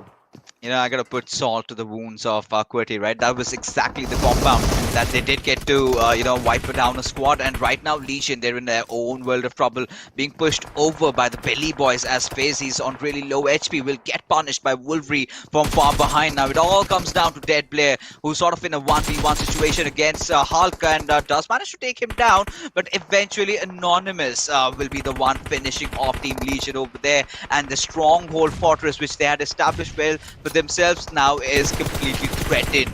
As NFP Sky, they're not going to let Quantum Rage get inside the zone, as they're going to be taking down the players one after the other. Oreo also on pretty low HP. I think he's been taken down to the circle's damage. But how on earth is QWERTY going to make it inside? That's a big question, considering Deadshot has such a promising position. Wow, he certainly has, and this is a good chance for Team QWERTY right now. They can come out of this on with flying colors, because this is exactly what I'm talking about. They are against the odds over here. Voltros getting picked off by Sky, and look at that. Even Quantum Rage have got a lot to deal with, and that is why they are eliminated in the 4th position here. They're just down to 3 teams. Team QWERTY is also part of it, but it's a very difficult situation for Team QWERTY to deal with right now. He's trying to watch his backlines, but that is clear, Mr. Wolverine. Let's see how you're going to deal with these 2 teams in front of you. Sky and now the Billy Boys. Which is your team. They've got hold of this compound, this all-important compound. You have been backing this team for a very long time, and now they just dethroned the team that was holding this compound for a lot of time over here. Voltros gets picked off. Wolverine eliminated. That is Team QWERTY out of the equation. We are down to a fair 4v4 fight for this all 115 points. But now Team Sky making their move. Just coming to the other side of the ridge, they're going to get exposed, and the Billy Boys have to stop them. This does not allow them to come close, and that is exactly what they're doing. 2 dogs coming in from Anonymous in that single spade. They are taking this fight brilliantly over here. And there you have it. He gets a third one as well. Anonymous, he's gone big, spotting out Sky Halsey, not really opting to go in for the healing battle. And there you get it. The Billy Boys, they've gone big. They have gotten that chicken dinner. Wow, what a phenomenal performance. And I think every single little credit goes to Anonymous. I mean, even in that situation against Legion, he was the one who got the final kill. He was the one who sort of got the revive on the rest of the Billy Boys. He made sure that they are still breathing. They got that enough time where, where NFP Sky sort of was engaging against the players of QWERTY. And after that, I think it was Anonymous getting those initial 2 kills. Nox rather getting the 3rd, and the teammate got the 4th. And wow, what a game for the Billy Boys. They did manage to get the chicken over here, which certainly could have been QWERTY's chicken had they just held on to that one little compound. Did not move anywhere else. I've got goosebumps already. The way these underdog teams are playing over here, this was something I did not expect fixes at all. I don't know what's going to happen tomorrow. I don't know what's going to happen after game number 5. But the way these lads are playing today, all the teams from the region, even the top-notch teams like Freestyle, teams like QWERTY, teams like I8, but the underdogs as well. These a special mention for them. Billy Boys, the way all these lads are playing, they're just putting up an amazing game of PUBG Mobile, and I really like the direction in which the region is heading towards, and they are certainly going to have a very bright future. I mean, that is where Pakistan region has grown tremendously. I mean, it's not just, one team. It's just not, Team Bablu or maybe, the old Team F4. It's so many teams now coming in, and everyone is looking so good. And now this is what I was talking about, the international exposure that you get. You sort of impart that knowledge to your other players. Every single player is developing. We're not looking at Pakistan going behind anymore. They haven't looked behind ever since. You've got the likes of IH, you've got the likes of Freestyle. Look at Malik, he's one of those old guards, and he's absolutely everywhere. 7 kills for this particular lad. We've seen him at the bigger stages, and this is how important experience really comes down to. And of course, I mean, Sanhok really being unpredictable, really relying heavily on how the circle sort of pans out. But I mean, of course, Malik, nothing taken away from him, an MVP performance. But if I have to choose the situational MVP, in this case, has to go towards Anonymous. And to all our viewers out there, I mean, you gotta cheer that lad up. The kind of efforts that he put up, I mean, the situations he was playing under, he really outperformed himself. And if the Billy Boys are enjoying that 23 points, he's got a big role at that.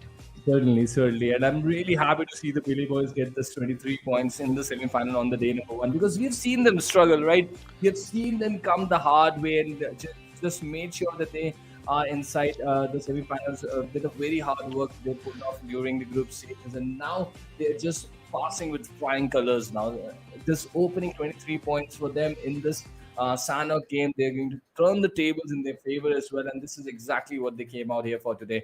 And now they are going to, it's going to be easier for them to express. I really hope even DS official could get some points under their belt from this game, but that was a clear statement coming in from IED. If you mess with us, we are going to come right back at you. And I think DS official has now got to come back. I want to see what they are going to do inside this upcoming game of Erangel, and I'm really psyched and hyped about it. I mean, no wonder. I mean, I had to do there. They've got to Yeah. defend their egos over there, their positioning. I mean, how could you let that happen in Erangel? But hey, I mean, you got to be the bigger man out here, right? I mean, you are the team that a lot of teams in Pakistan look up to. A lot of players idolize, and of course, I mean, you had to make a statement that do not mess with us, or we're gonna completely just wreck you over. But that being said, Trooper, the question still remains: what happened after that, right? We had sort of been cussing the players of Des. You went in, you were going hungry for the kill, you were looking out for Uzum. That indeed did not help you in the longer run. And the same amateur mistakes being made by I8, this is something I am not willing to buy. Because Des, of course, being the rather newer team over here, they had to make a lot of statements. They had to, prove that we're not backing off. But I8 being the bigger team and sort of trying to do the same thing, in fact, just going after their drop. And yeah, you got those kills. You got even 3 kills later on.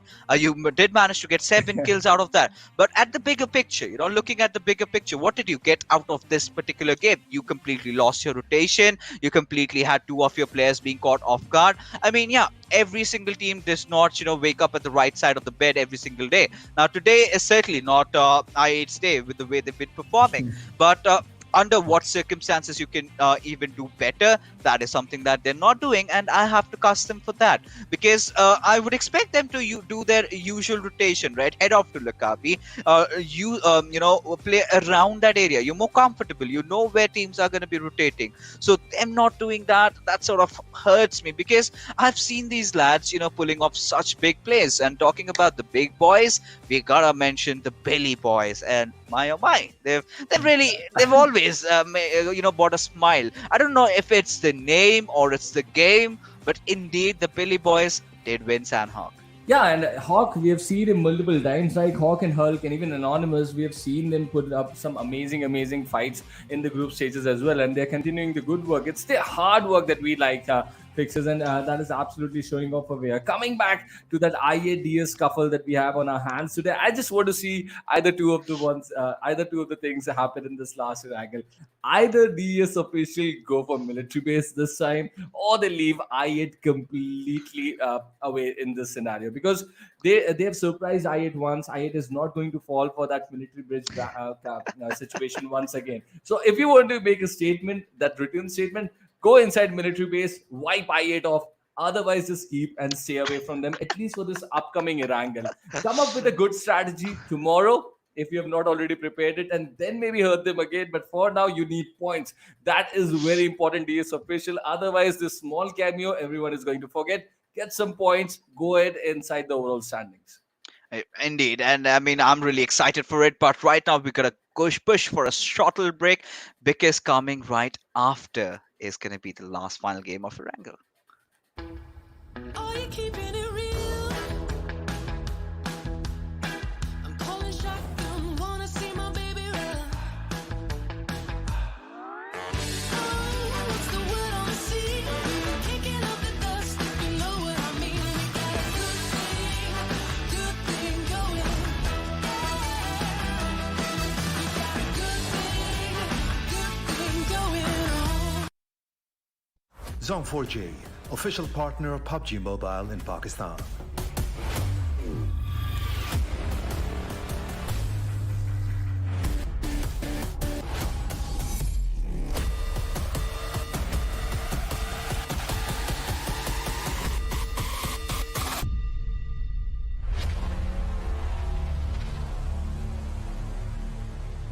PUBG mobile का real मजा सिर्फ Zong 4G पर. Let's get digital.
Des officials versus I8. Welcome, ladies and gentlemen. You are watching the PUBG Mobile National Championship, the Pakistan region. Hashtag Oppo F19 Pro woke up your fun. And, you know, this had to be there, right? This had to be there. Everyone, every viewer, everyone watching the stream, they want to know what's gonna happen. They want to know if Des is dropping on a military base, or if again I8 are gonna drop over at Des. I mean, so many things going up my mind. I'm gonna completely lose myself. Trooper. Tell me, what are you expecting? Well, I've already given the statement. It's a very clear statement for Des official. You need to get points out of this game. If you want to continue the ruckus that you have started, fall into military base or do the bridge camp or do whatever, but get some points out of this. But I don't think that bridge camp situation is going to be very healthy for DS, because clearly they're not going to fall for that trap once again. They are the biggest team out of your region, and like when you have pulled a fight with the biggest team in your region, you really got to get some respect out of it, because you're not going to right away win it, right? You're not going to dethrone them in a semi-final stage. If you're going to pull that off, that's going to be amazing, a different storyline completely. But if not that, at least get some respect and get some points. At least don't hurt yourself.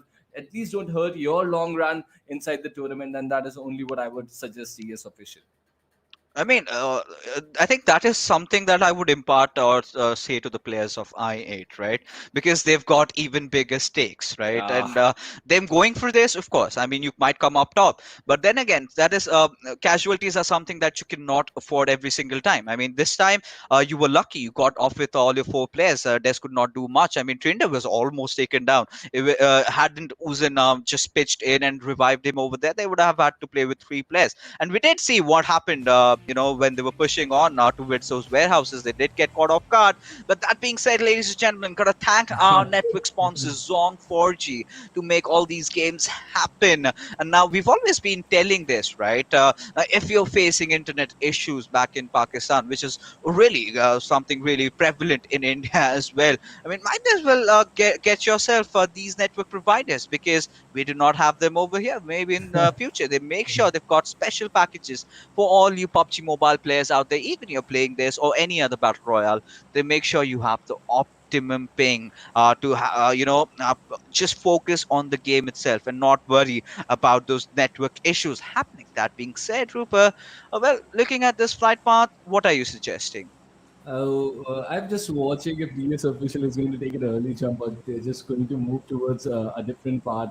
Let's see. Let's see what happening. At this point, I want to be the viewer fixers. I want to see what is going to happen over here, and when I see the jumps over there, then it is going to get really, really interesting. Otherwise, it's a pretty decent lane path over here. Teams are moving towards their usual top locations, but there is a fight. Look at that DS official towards that military. And this is exactly what I came here for. But is I going to go over there or not? That is going to be a different situation. I think they are sort of, yes, they are also heading towards that exact same space. This is getting interesting over here. Ooh la la. I mean, right now, taking a look at this circle, which has already thrown a lot of teams off, a lot of players off out of their minds. We're going to look at a lot of fishes in the water.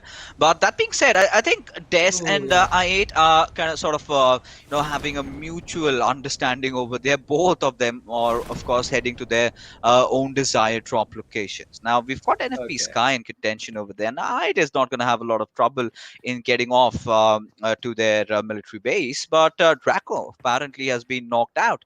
Now they've been caught off guard by the players of Legion. Now this is something Legion and KO need to do quick, right? With the kind of a zone that has formed, and I believe Des, if they get to their drop location, if they sort of take that junction again, they're going to have a tremendous advantage in this game right early on. Because if the circle shifts south, it's going to favor the boys from I8.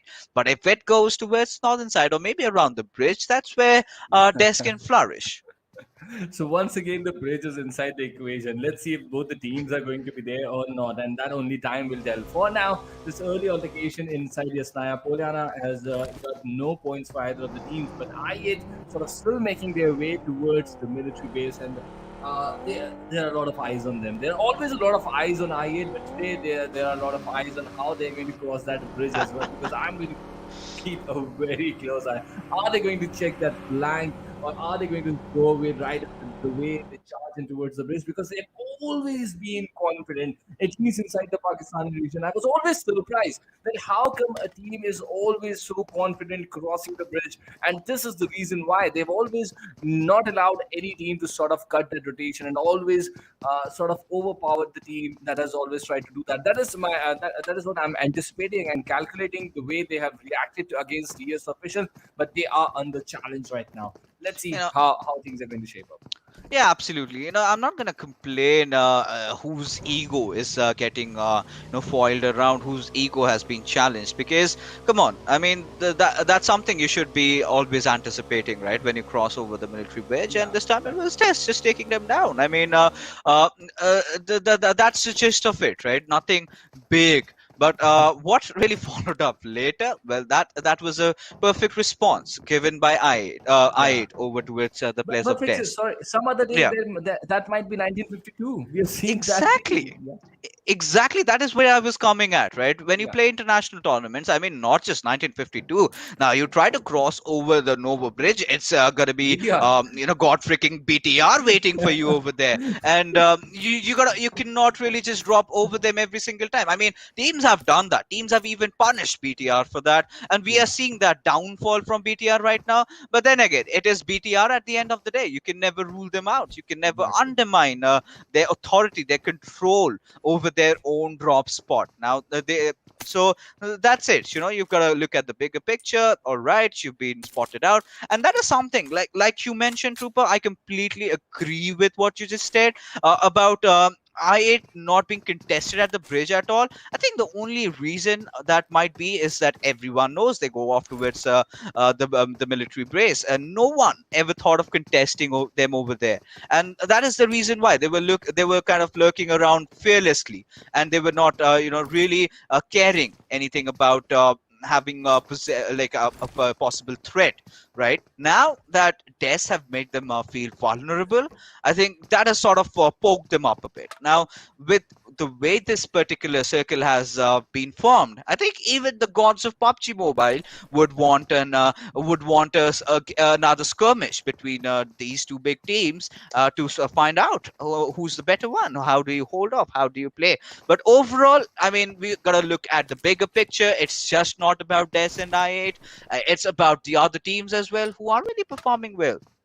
Certainly, certainly. But I like the fact that DS decided to put that bridge camp when I8 was sort of looking for a comeback. So yeah, certainly this game is going to like the conversation for us is going to come back to this and I8 a lot of times over here because the kind of statement that DS made when I8 was sort of trying to make a comeback, and that is why that reaction came out over there, fixes because it was a reaction out of anger that we are trying to come back over here and you you are putting up a bridge camp, something which you have never done before in the past. So I'm really excited about this game. I just want this first circle to close and where this circle is going to shift. How is I8 going to approach the bridge, that military bridge over there, and how is DS going to approach it? It's going to be a really interesting contest if it happens over here. Yeah, exactly. I mean, I'm in for it. If some team is challenging, take it in a Yes. good manner, and defend yourself, prove yourself when you're supposed to be proving. Right now, we've got the players of unpredictable now taking shots at the boys from Rec. Now, Rec have been really good, especially again. We're gonna come down to DS. So now them being just caught at that particular position, it's gonna hurt them so much. Now, I think watching this George Paul fight sort of pan out right in front of me, I think I've got the perfect classic example of what I'm gonna portray with that particular situation. Now, this is two very old teams of the Indian region that I'm gonna put as an example. That is gonna be Team Seoul going up against Indian Tigers. Now, a lot of few people must have heard about Seoul. Now, a lot of people do not know who Indian Tigers exactly are. They are. Well, what you call over. A lot of roster changes have happened. That's pretty much prevalent in every single region. But here, coming back to the fight in hand, we've of course got unpredictable, just putting the players of Rect in a little bit of a situation. But yes, I think earlier on it was Team Soul who used to love dropping off at this exact George Pearl containers, right? It was Long back, yes. I8 now long back. I'm talking 2018 late and early 2019 in that 1 p.m. show where IT challenged them at their own drop location just to thwart them off. So that was in a healthy spirit, right? If you're good enough, prove it, right? That's it. That's how you settle like men. Fight it out. But what's being settled over here is Team Red completely being hammered down. But yes, Professor with a response. Yeah, certainly. I really love that you brought that up, Fixer. And it really is a big message. And I'm absolutely happy with the way way the players are to sort of shown the courage over here. Not just you, so officially even other players have shown that courage that they're up for any fight that is there on their way over here, and they've played together as a team as well.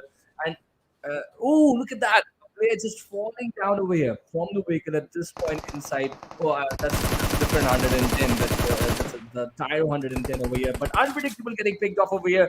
Sergio, the guy that you've got your eyes on, is sort of making an impact over here, and unpredictable also going inside a different fight over here. So let's see what's going to happen over this Liverpool Hill encounter.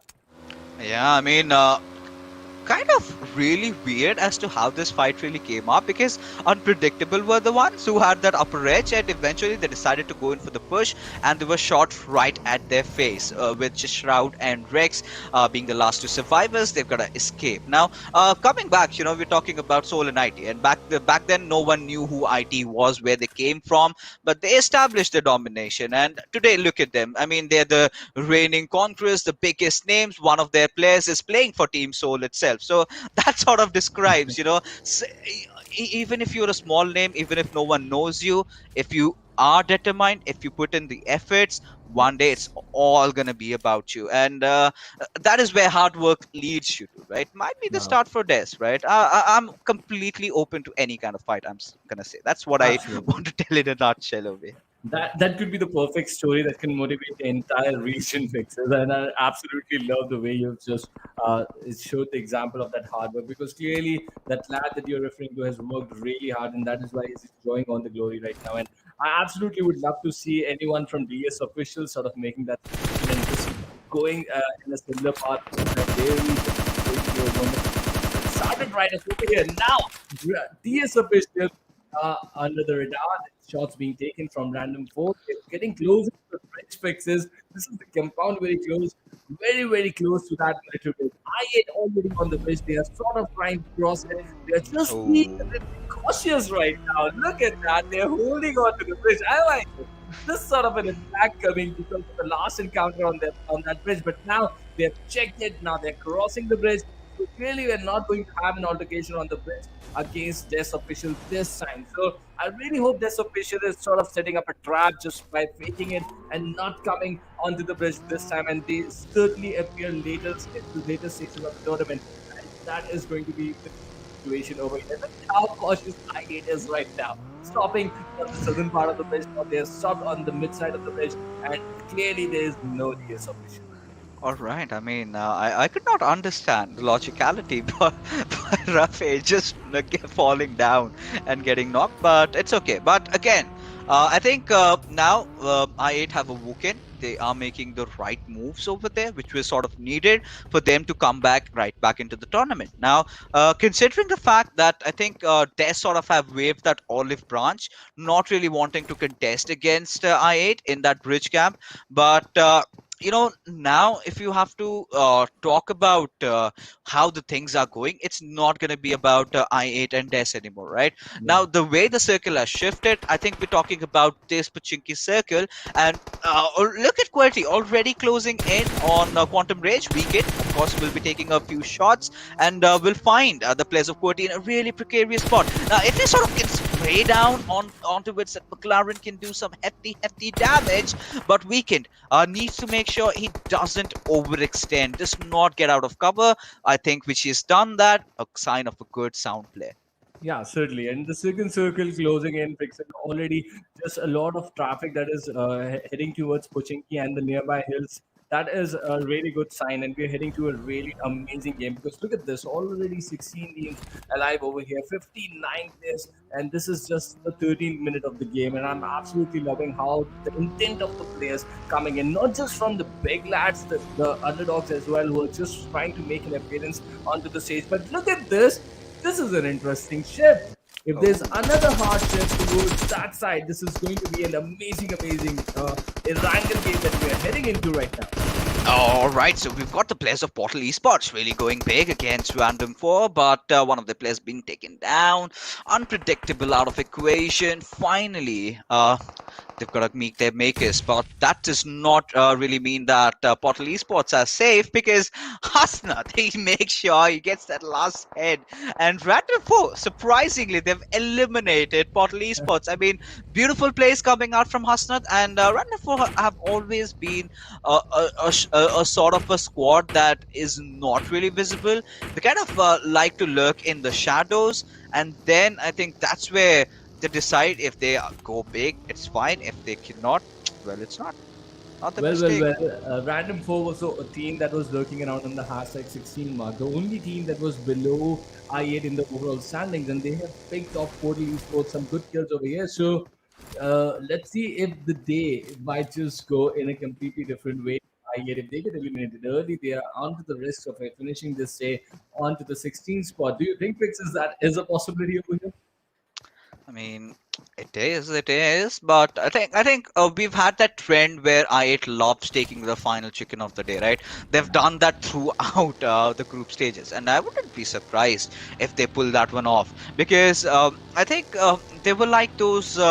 They were like that sleeping lion, right? No one was hurting them. They were doing whatever on earth they wanted to do. They were getting away with it. Now someone has poked into the eyes of a big lion themselves. So now I think now they've awoken them and they've got to deal with the wrath, right? So considering this particular circle that has been created, well, I8 again not playing from the comfortable stance. They sort of like to play around the center, right? They're now playing Yeah. around the edges, and it's completely sound. It's understandable because they know they've nowhere else to go. So an edgy approach, they've got the men to do that. Can they do that? That's the big question.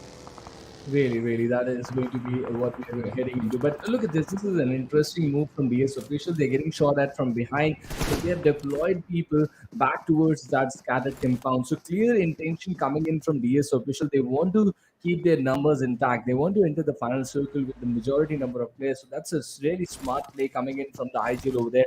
And let's see how things are going to change. That ridge that they were holding up was going to be really difficult to hold on for a big period of time. And now, when the fourth circle is about to close, and it's got to be really the decision where are you going to hold and where are you going to put and deploy your players. And clearly, DS have a strategy over there. Freestyle, however, they are holding this crucial ridge just over the compound that is towards the northwestern edge, and that is a very good shelter for that team right now. But look at that, Quantum Range getting into some action. That is Team QWERTY going in against them, multiple piles erupting, and Team Tyro also finding some actions for them. Yeah, I mean, we definitely are. But right now, this is one of the circles. I mean, it's perfectly gonna laugh. But we've got the boys from Rect in a bit of a situation against Star. They both have to make it inside the zone. Now the third airdrop comes in. Now, okay, Trooper, I gotta ask this: what are your chances, or what are the chances that we might expect a water circle? I don't think so. I honestly don't want to find a water circle. I've had that enough in that game of Miramar, to be really honest. I just want things to stay on land. But look at this. This is the exact set of trap that I was facing. Now they have this exact type of trap, a trap on the end. Certainly they were not anticipating a deep jump from that military bridge, so they have not deployed an extra player on the bridge right now. But look at this. Freestyle going into action against Star, and the stats of Star MK sort of in a blind position from the scene. He was quite away, and that is going to play a big role. And he's now found a different lad from Freestyle over here, but this is not looking good for Team Star over there. McKay, the last player, has got to play the waiting game now, but that is not going to be allowed. Respect takes him down. One more kill for Freestyle. Yeah, of course. Now, even I8 are getting themselves in thick and thins of fights. We've got QWERTY with 4 kills. I8 are going ham on NB. Their vehicles are exploding. QWERTY is heading towards their officials. And now it's going to get even more piping hot. Now, Team NB, they've of course lost out on Emmett. Hash will get that revive. And Johnny, way too exposed. He's been punished for that, but barely survives in that particular scenario. But the kind of a crossfire that I8 have set over here to go up against the players of Team Envy or any other team in this case is really good. But once the circle sort of shifts away from them, that's where the trouble is going to be. Caused, because that is something they have to react to, and everybody knows that they're holding that spot. Now everybody is going to be careful to not let I8 get inside the zone. I like the confidence and crypto fixes. I like the confidence. Look at that. He's just in a wonderful split situation from his teammate, but still constantly applying that pressure. He's got that one lad from Envy from that range, and he's just exposing himself more often than not and still managing to survive over there. That's just really tells you the kind of skill set this player possesses, and he's just been so dominating. And when you have a lad like him, you get this opportunity to just leave him alone in a different position, and the rest of the three players can control the different angles of the map, and that is exactly what the team of I8 is doing right now. But let us have a look at what Freestyle is trying to do. They're just coming downside towards the southern part of that ridge, towards that petrol station that we see inside the vicinity, and that is going to be a very important concrete cover to control at this point. If Freestyle get a hold of this, they just might have back-to-back good games over here. Oh, they certainly can. I mean, they're definitely eyeing out for another chicken. if not anything at all, as Rafe will of course get that knock onto its destroyer, opening things up a bit as this time it's going to be QWERTY who are going to be dealing with Dess's Wrath. I love this. I mean, I love that underdog story, and so do you, right? But now Absolutely. we've got Absol being taken down out of equation. Hash is in the waters. He's up for a sweep. We've got the players of Legion pulling from the backline. So, R8 needs to play their cards perfectly right. And Uzum is not at the right place right now. He's way too much in the open. He might secure a knock, but again, three players up against one. R8 needs to watch their six. Wow, and look at the tactical game from Muzem, right? And yes, you're absolutely right. He's not in the right spot, and he knows it, right? Just made sure that he got that jump, spotted everyone, and then instantly blown down. That if in case someone spotted and started shooting it in his direction, so that's a brilliant, brilliant way to execute how to just learn for players over there. Knockout, meanwhile gets eliminated, and that is Voltrux inside the kill feed. Once again, he's making some substantial damages onto the team around him right now. But Team QWERTY playing in from the northern wedges, from the northeastern wedges. Was anticipated. Now they are closing into that patrol section area, that patrol station area, and we have seen multiple teams holding up. We have Freestyle inside the vicinity. We have I8 inside the vicinity. I8 now giving the damage. They found the lads of BillyBoys who they are pinning down, and Tyno 110 eliminated out of the contest. Oh my god. I mean, QWERTY right now in a bit of a situation. Well, they have two players alive, but I am loving what they're doing over here. Look at this, sort of reminds you of how BTR plays, right? Deploy individual players, have a 1-1-2 split, and having Crypto taking over the highest altitude compound. That's a really smart idea because we know he's the best at these long range duels. No, there's no one better than him, and this is what I was worried about. Uzum going overboard. He got a knock, fine, hurrah. But then again, overextending sort of has led the players of Legion to just close in on towards him. Now, Fizz and Dead Player have made it alive. Now, it's all upon Johnny if he can lob those grenades in perfect fashion because now Crypto taken out. Crypto has been taken down. This is an absolute disaster for I8. Wow, wow, wow! So we were just praising them a lot for those flying position, but this is always on the cards, right? And Crypto was just trying to make sure to control the situation, just like Trinda and Johnny, and they were trying to make sure that somehow if they can help use them, and somehow they can pin down the lads of Legion, and that is why they just overextended themselves into the fight. And Crypto made the price over there. I really felt like if they could have just given up on Museum and concentrated on a three-player strategy after that, that would have been a really good for them. But right now, Museum is eliminated out of the game. The way I is just down to two players. They've seriously hurt their chances for a chicken dinner over here. But look at this, straight up. What the food fixes? He just makes that run for Crypto and revives him. Wow. I mean, Trinda is the sort of best friend that you need even inside and outside of the game. But yes, Hasni, he's gonna take the plunge, and we're gonna see if that plunge really helps him out. Trinda getting Crypto back online. This is genius from this lad, and he's sort of been so sacrificial, has been that unsung hero as Envy. I mean, between all that ruckus, they've sort of recollected themselves. They've sort of managed to get their players back alive as Johnny. He's angry, and when this man is angry, he gets a lot of kills and he punishes everybody. KSF, of course, getting down Fizz and Team Legion. They've been wiped out. Now Crypto is back on his toes. He's again gonna dish a rat all from the heavens. Look at that, fixes the new shift of the zone, the high ground for Crypto, the area mid sprint, the reviving is now out of the equation, but the patrol station which Freestyle has been holding is now inside this game. He is just looking around. This is a really nice team. I'm really liking the approach. They did not go all in for that fight towards the bridge. They did not go in for the answer, but now they're getting important points for themselves. They've already got 3 kills, all the 4 players. In fact, putting pressure on Freestyle over there. They also know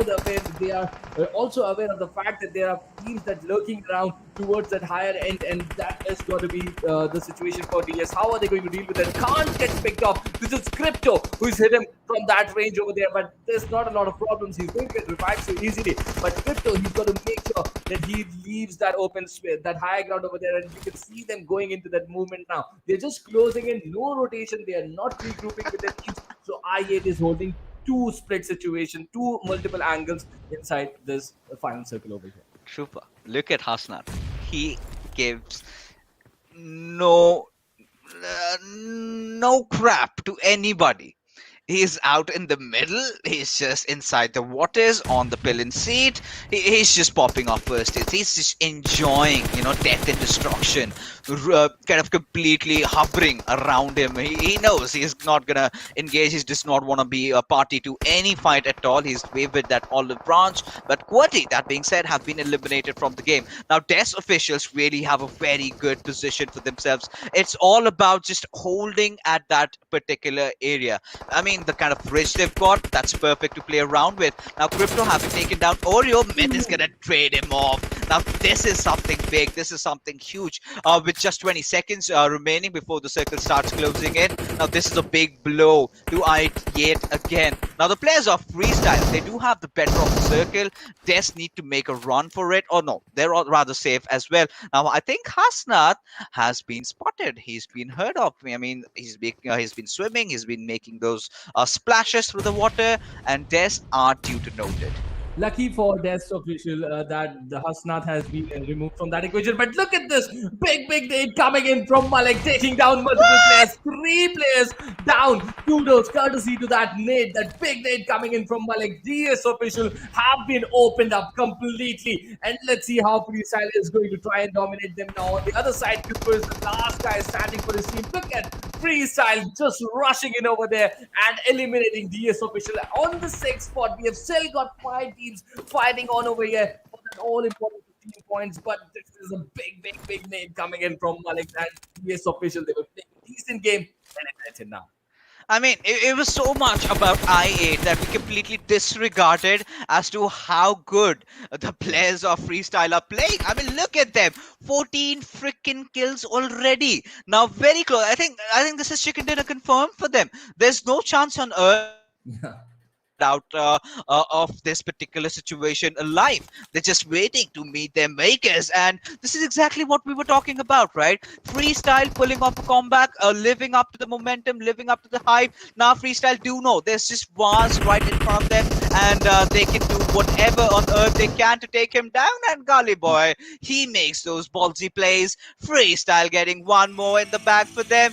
No trouble at all. It's a 15 kills chicken dinner. 30 points from this game. Think about 3 from that single nade. 3 from that single nade. DS official that was absurd. Everything right. Yeah, DS did everything right up to that nade hit them, and look at that brilliant game coming in for Freestyle. And absolutely, we were talking about teams a little while earlier in the start of this game. I got a nade that I remember now from a different player, from a player from that. And look at this nade. This is an amazing game. He knew the exact position of DS official where they were lurking around on the ridges, and that nade was absolutely spot on. A 15 kill chicken dinner. It has been a big day for Freestyle. We were talking about DS and I8 for the majority half of the game, but Yeah. Freestyle had a different story to write. Of course. I mean, so much hype around that area. Chicken dinner goes to someone else entirely. But yeah, valiant effort from both Des and I, right? But considering how ludicrous the circle was, I think Freestyle taking over that gas station was absolutely a really good decision. And they've been there right from the very start. Now, talking about the most valuable player, I mean, it has to be Crypto in this particular game. Has dished the maximum number of damage. He's gotten 5 kills. And this is not the first time he's done that. I mean, he's sort of used to it. So it's just another day for him in the office. But one good thing for Team I8 is that they've recovered really well, right? In terms of positioning, in terms of kills, what sort of was a nightmare for them in the remainder of the 4 games, they've sort of done a really decent job. But again, Freestyle coming in, they're making waves, they're making statements, they're going big, they're not looking scared at all. I think what was really missing in their lineup has completely been fixed. I mean, that those missing parts of Zigsaw that was not around, they've kind of completed the puzzle. They know what to do, they've got the players who can do. I'm looking at Freestyle gaining their former glory. Look at that. Out of the top 4 players, 3 from Freestyle. And yes, exactly, fixes. They're just putting things back on track, and they fixed all what was wrong in their 4 wheels over there. And they look a completely repaired squad to me right now. I'm really excited. And this is just the first day of the semi-finals. We still have a lot of action inside the semi-finals itself. And the finals are still about to start. Fixes. I'm absolutely loving this. This region is giving us absolutely A level gameplays inside this day, and I wasn't expecting this, to be really honest, on day number one of the semifinals. This was something I was expecting on the finale day. So clearly the message is out there. Teams are trying really hard to end up and be part of that finale right now. Respect Gully Boy featuring in the match summary from Freestyle. They got the chicken as well. Khan there, Crypto there, and Professor also making his way with all these stars. He's got the most utility views against his name. What a game, Fixes. What a day in the overall scheme of. I mean, indeed, had to be, and this is why I think I love the Pakistan region, and I'm looking at you also, liking it, the masala, the drama that comes along with it. I mean, I've literally casted them since more than a year and a half, and I used to hear Johnny and Ocean. They love this region, of course. And when I entered it, we saw different teams. We did have a lot of dramas, a lot of storyline. But here we are, Pakistan not looking behind, going big. And every single time a new team pops up, I feel elated. And Freestyle, of course, is definitely not the old lineup, but the new lineup, they're looking promising. They're looking so good. And every single time, we've got some underdogs winning. Sort of brings up the hope, right? Hope of having a really good ecosystem. What do we mean by when we talk about a good ecosystem? It's not when just one team dominates. It's when everyone equally contribute and everyone Very grow important. together. That is something is happening right now, and I'm absolutely loving this change. I'm absolutely loving new teams popping off and new players. We're looking at new stars. I mean, we haven't really seen the North Esports in action today, right? But Yeah. when we were in the group stages, I mean, you talk about Zameen. He's an old player of the scene, and now he'd been somewhere completely absent, and now he's sort of come back. He's gone big in terms of how many MVPs he's gotten for himself. We're talking about Star. I mean, I had not seen this team anywhere in different tournaments, but they've come in. They've made it to the semifinals. They're looking strong as well. Well, I've seen and casted a lot of games from the South Asian region, Fixes, and I'll tell you something. The kind of effort, the kind of intent coming in from this region, they have absolutely impressed me on a different level, and I can see a very bright future. If not in the upcoming big tournaments, maybe in a little bit of more time, but they're going to grind themselves. They're all going in the right direction, and that is a very important thing. Yeah, that has to be. And taking a look at the overall ranking, at the overall scheme of things, with 5 games being played, we're done with all our matches for today. And Quantum Rage, look at this team, look at the consistency that they've shown, and it has to do with their Erangel games. Now, this is again one of those teams. I think we've seen them in the past. If I'm not wrong, I mean the viewers can correct me, of course. These are the players of Next Gen. That is the team that choose to play formally. Now playing under a different banner. They're not newcomers, right? They're the old guards. They've been playing a lot of tournaments. They have stepped up. Now this is something what we wanted, right? Of course, Freestyle topping the charts, the way they've been playing, every single player. And Malik especially, he's one of those old guns. He's come in, he's gone big. But the kind of support that Respect and Gully Boy are providing, that's something words can't describe, right? Now this is the perfect lineup that I see from Freestyle. They've worked on, they've got that killer instinct, they've got that aggression, they take good positions, and they're not dumb.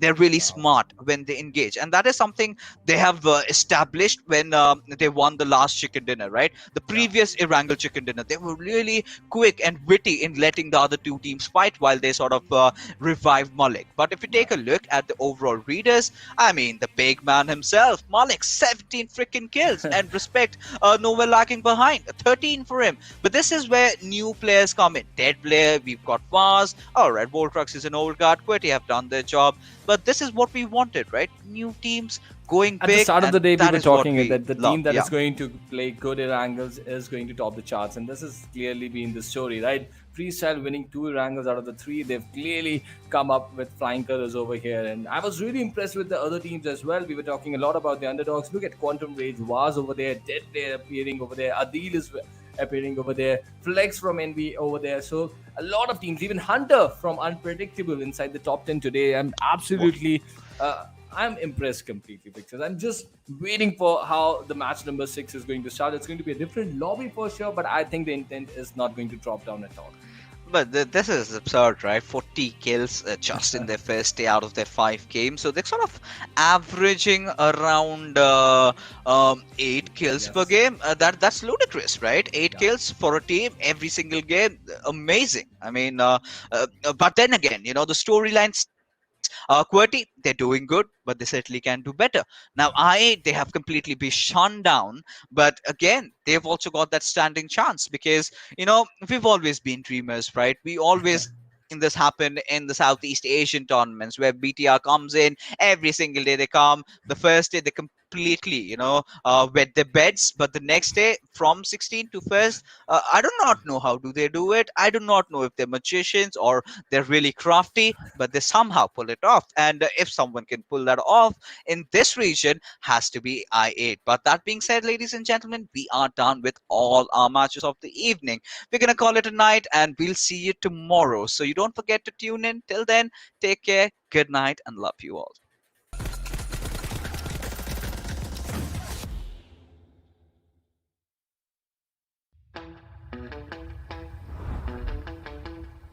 Are you keeping it real? I'm calling shotgun, wanna see my baby run. Oh, what's the word on the sea? Kicking up the dust, if you know what I mean. We got a good thing going. We got a good thing going on. Zone 4G, official partner of PUBG Mobile in Pakistan.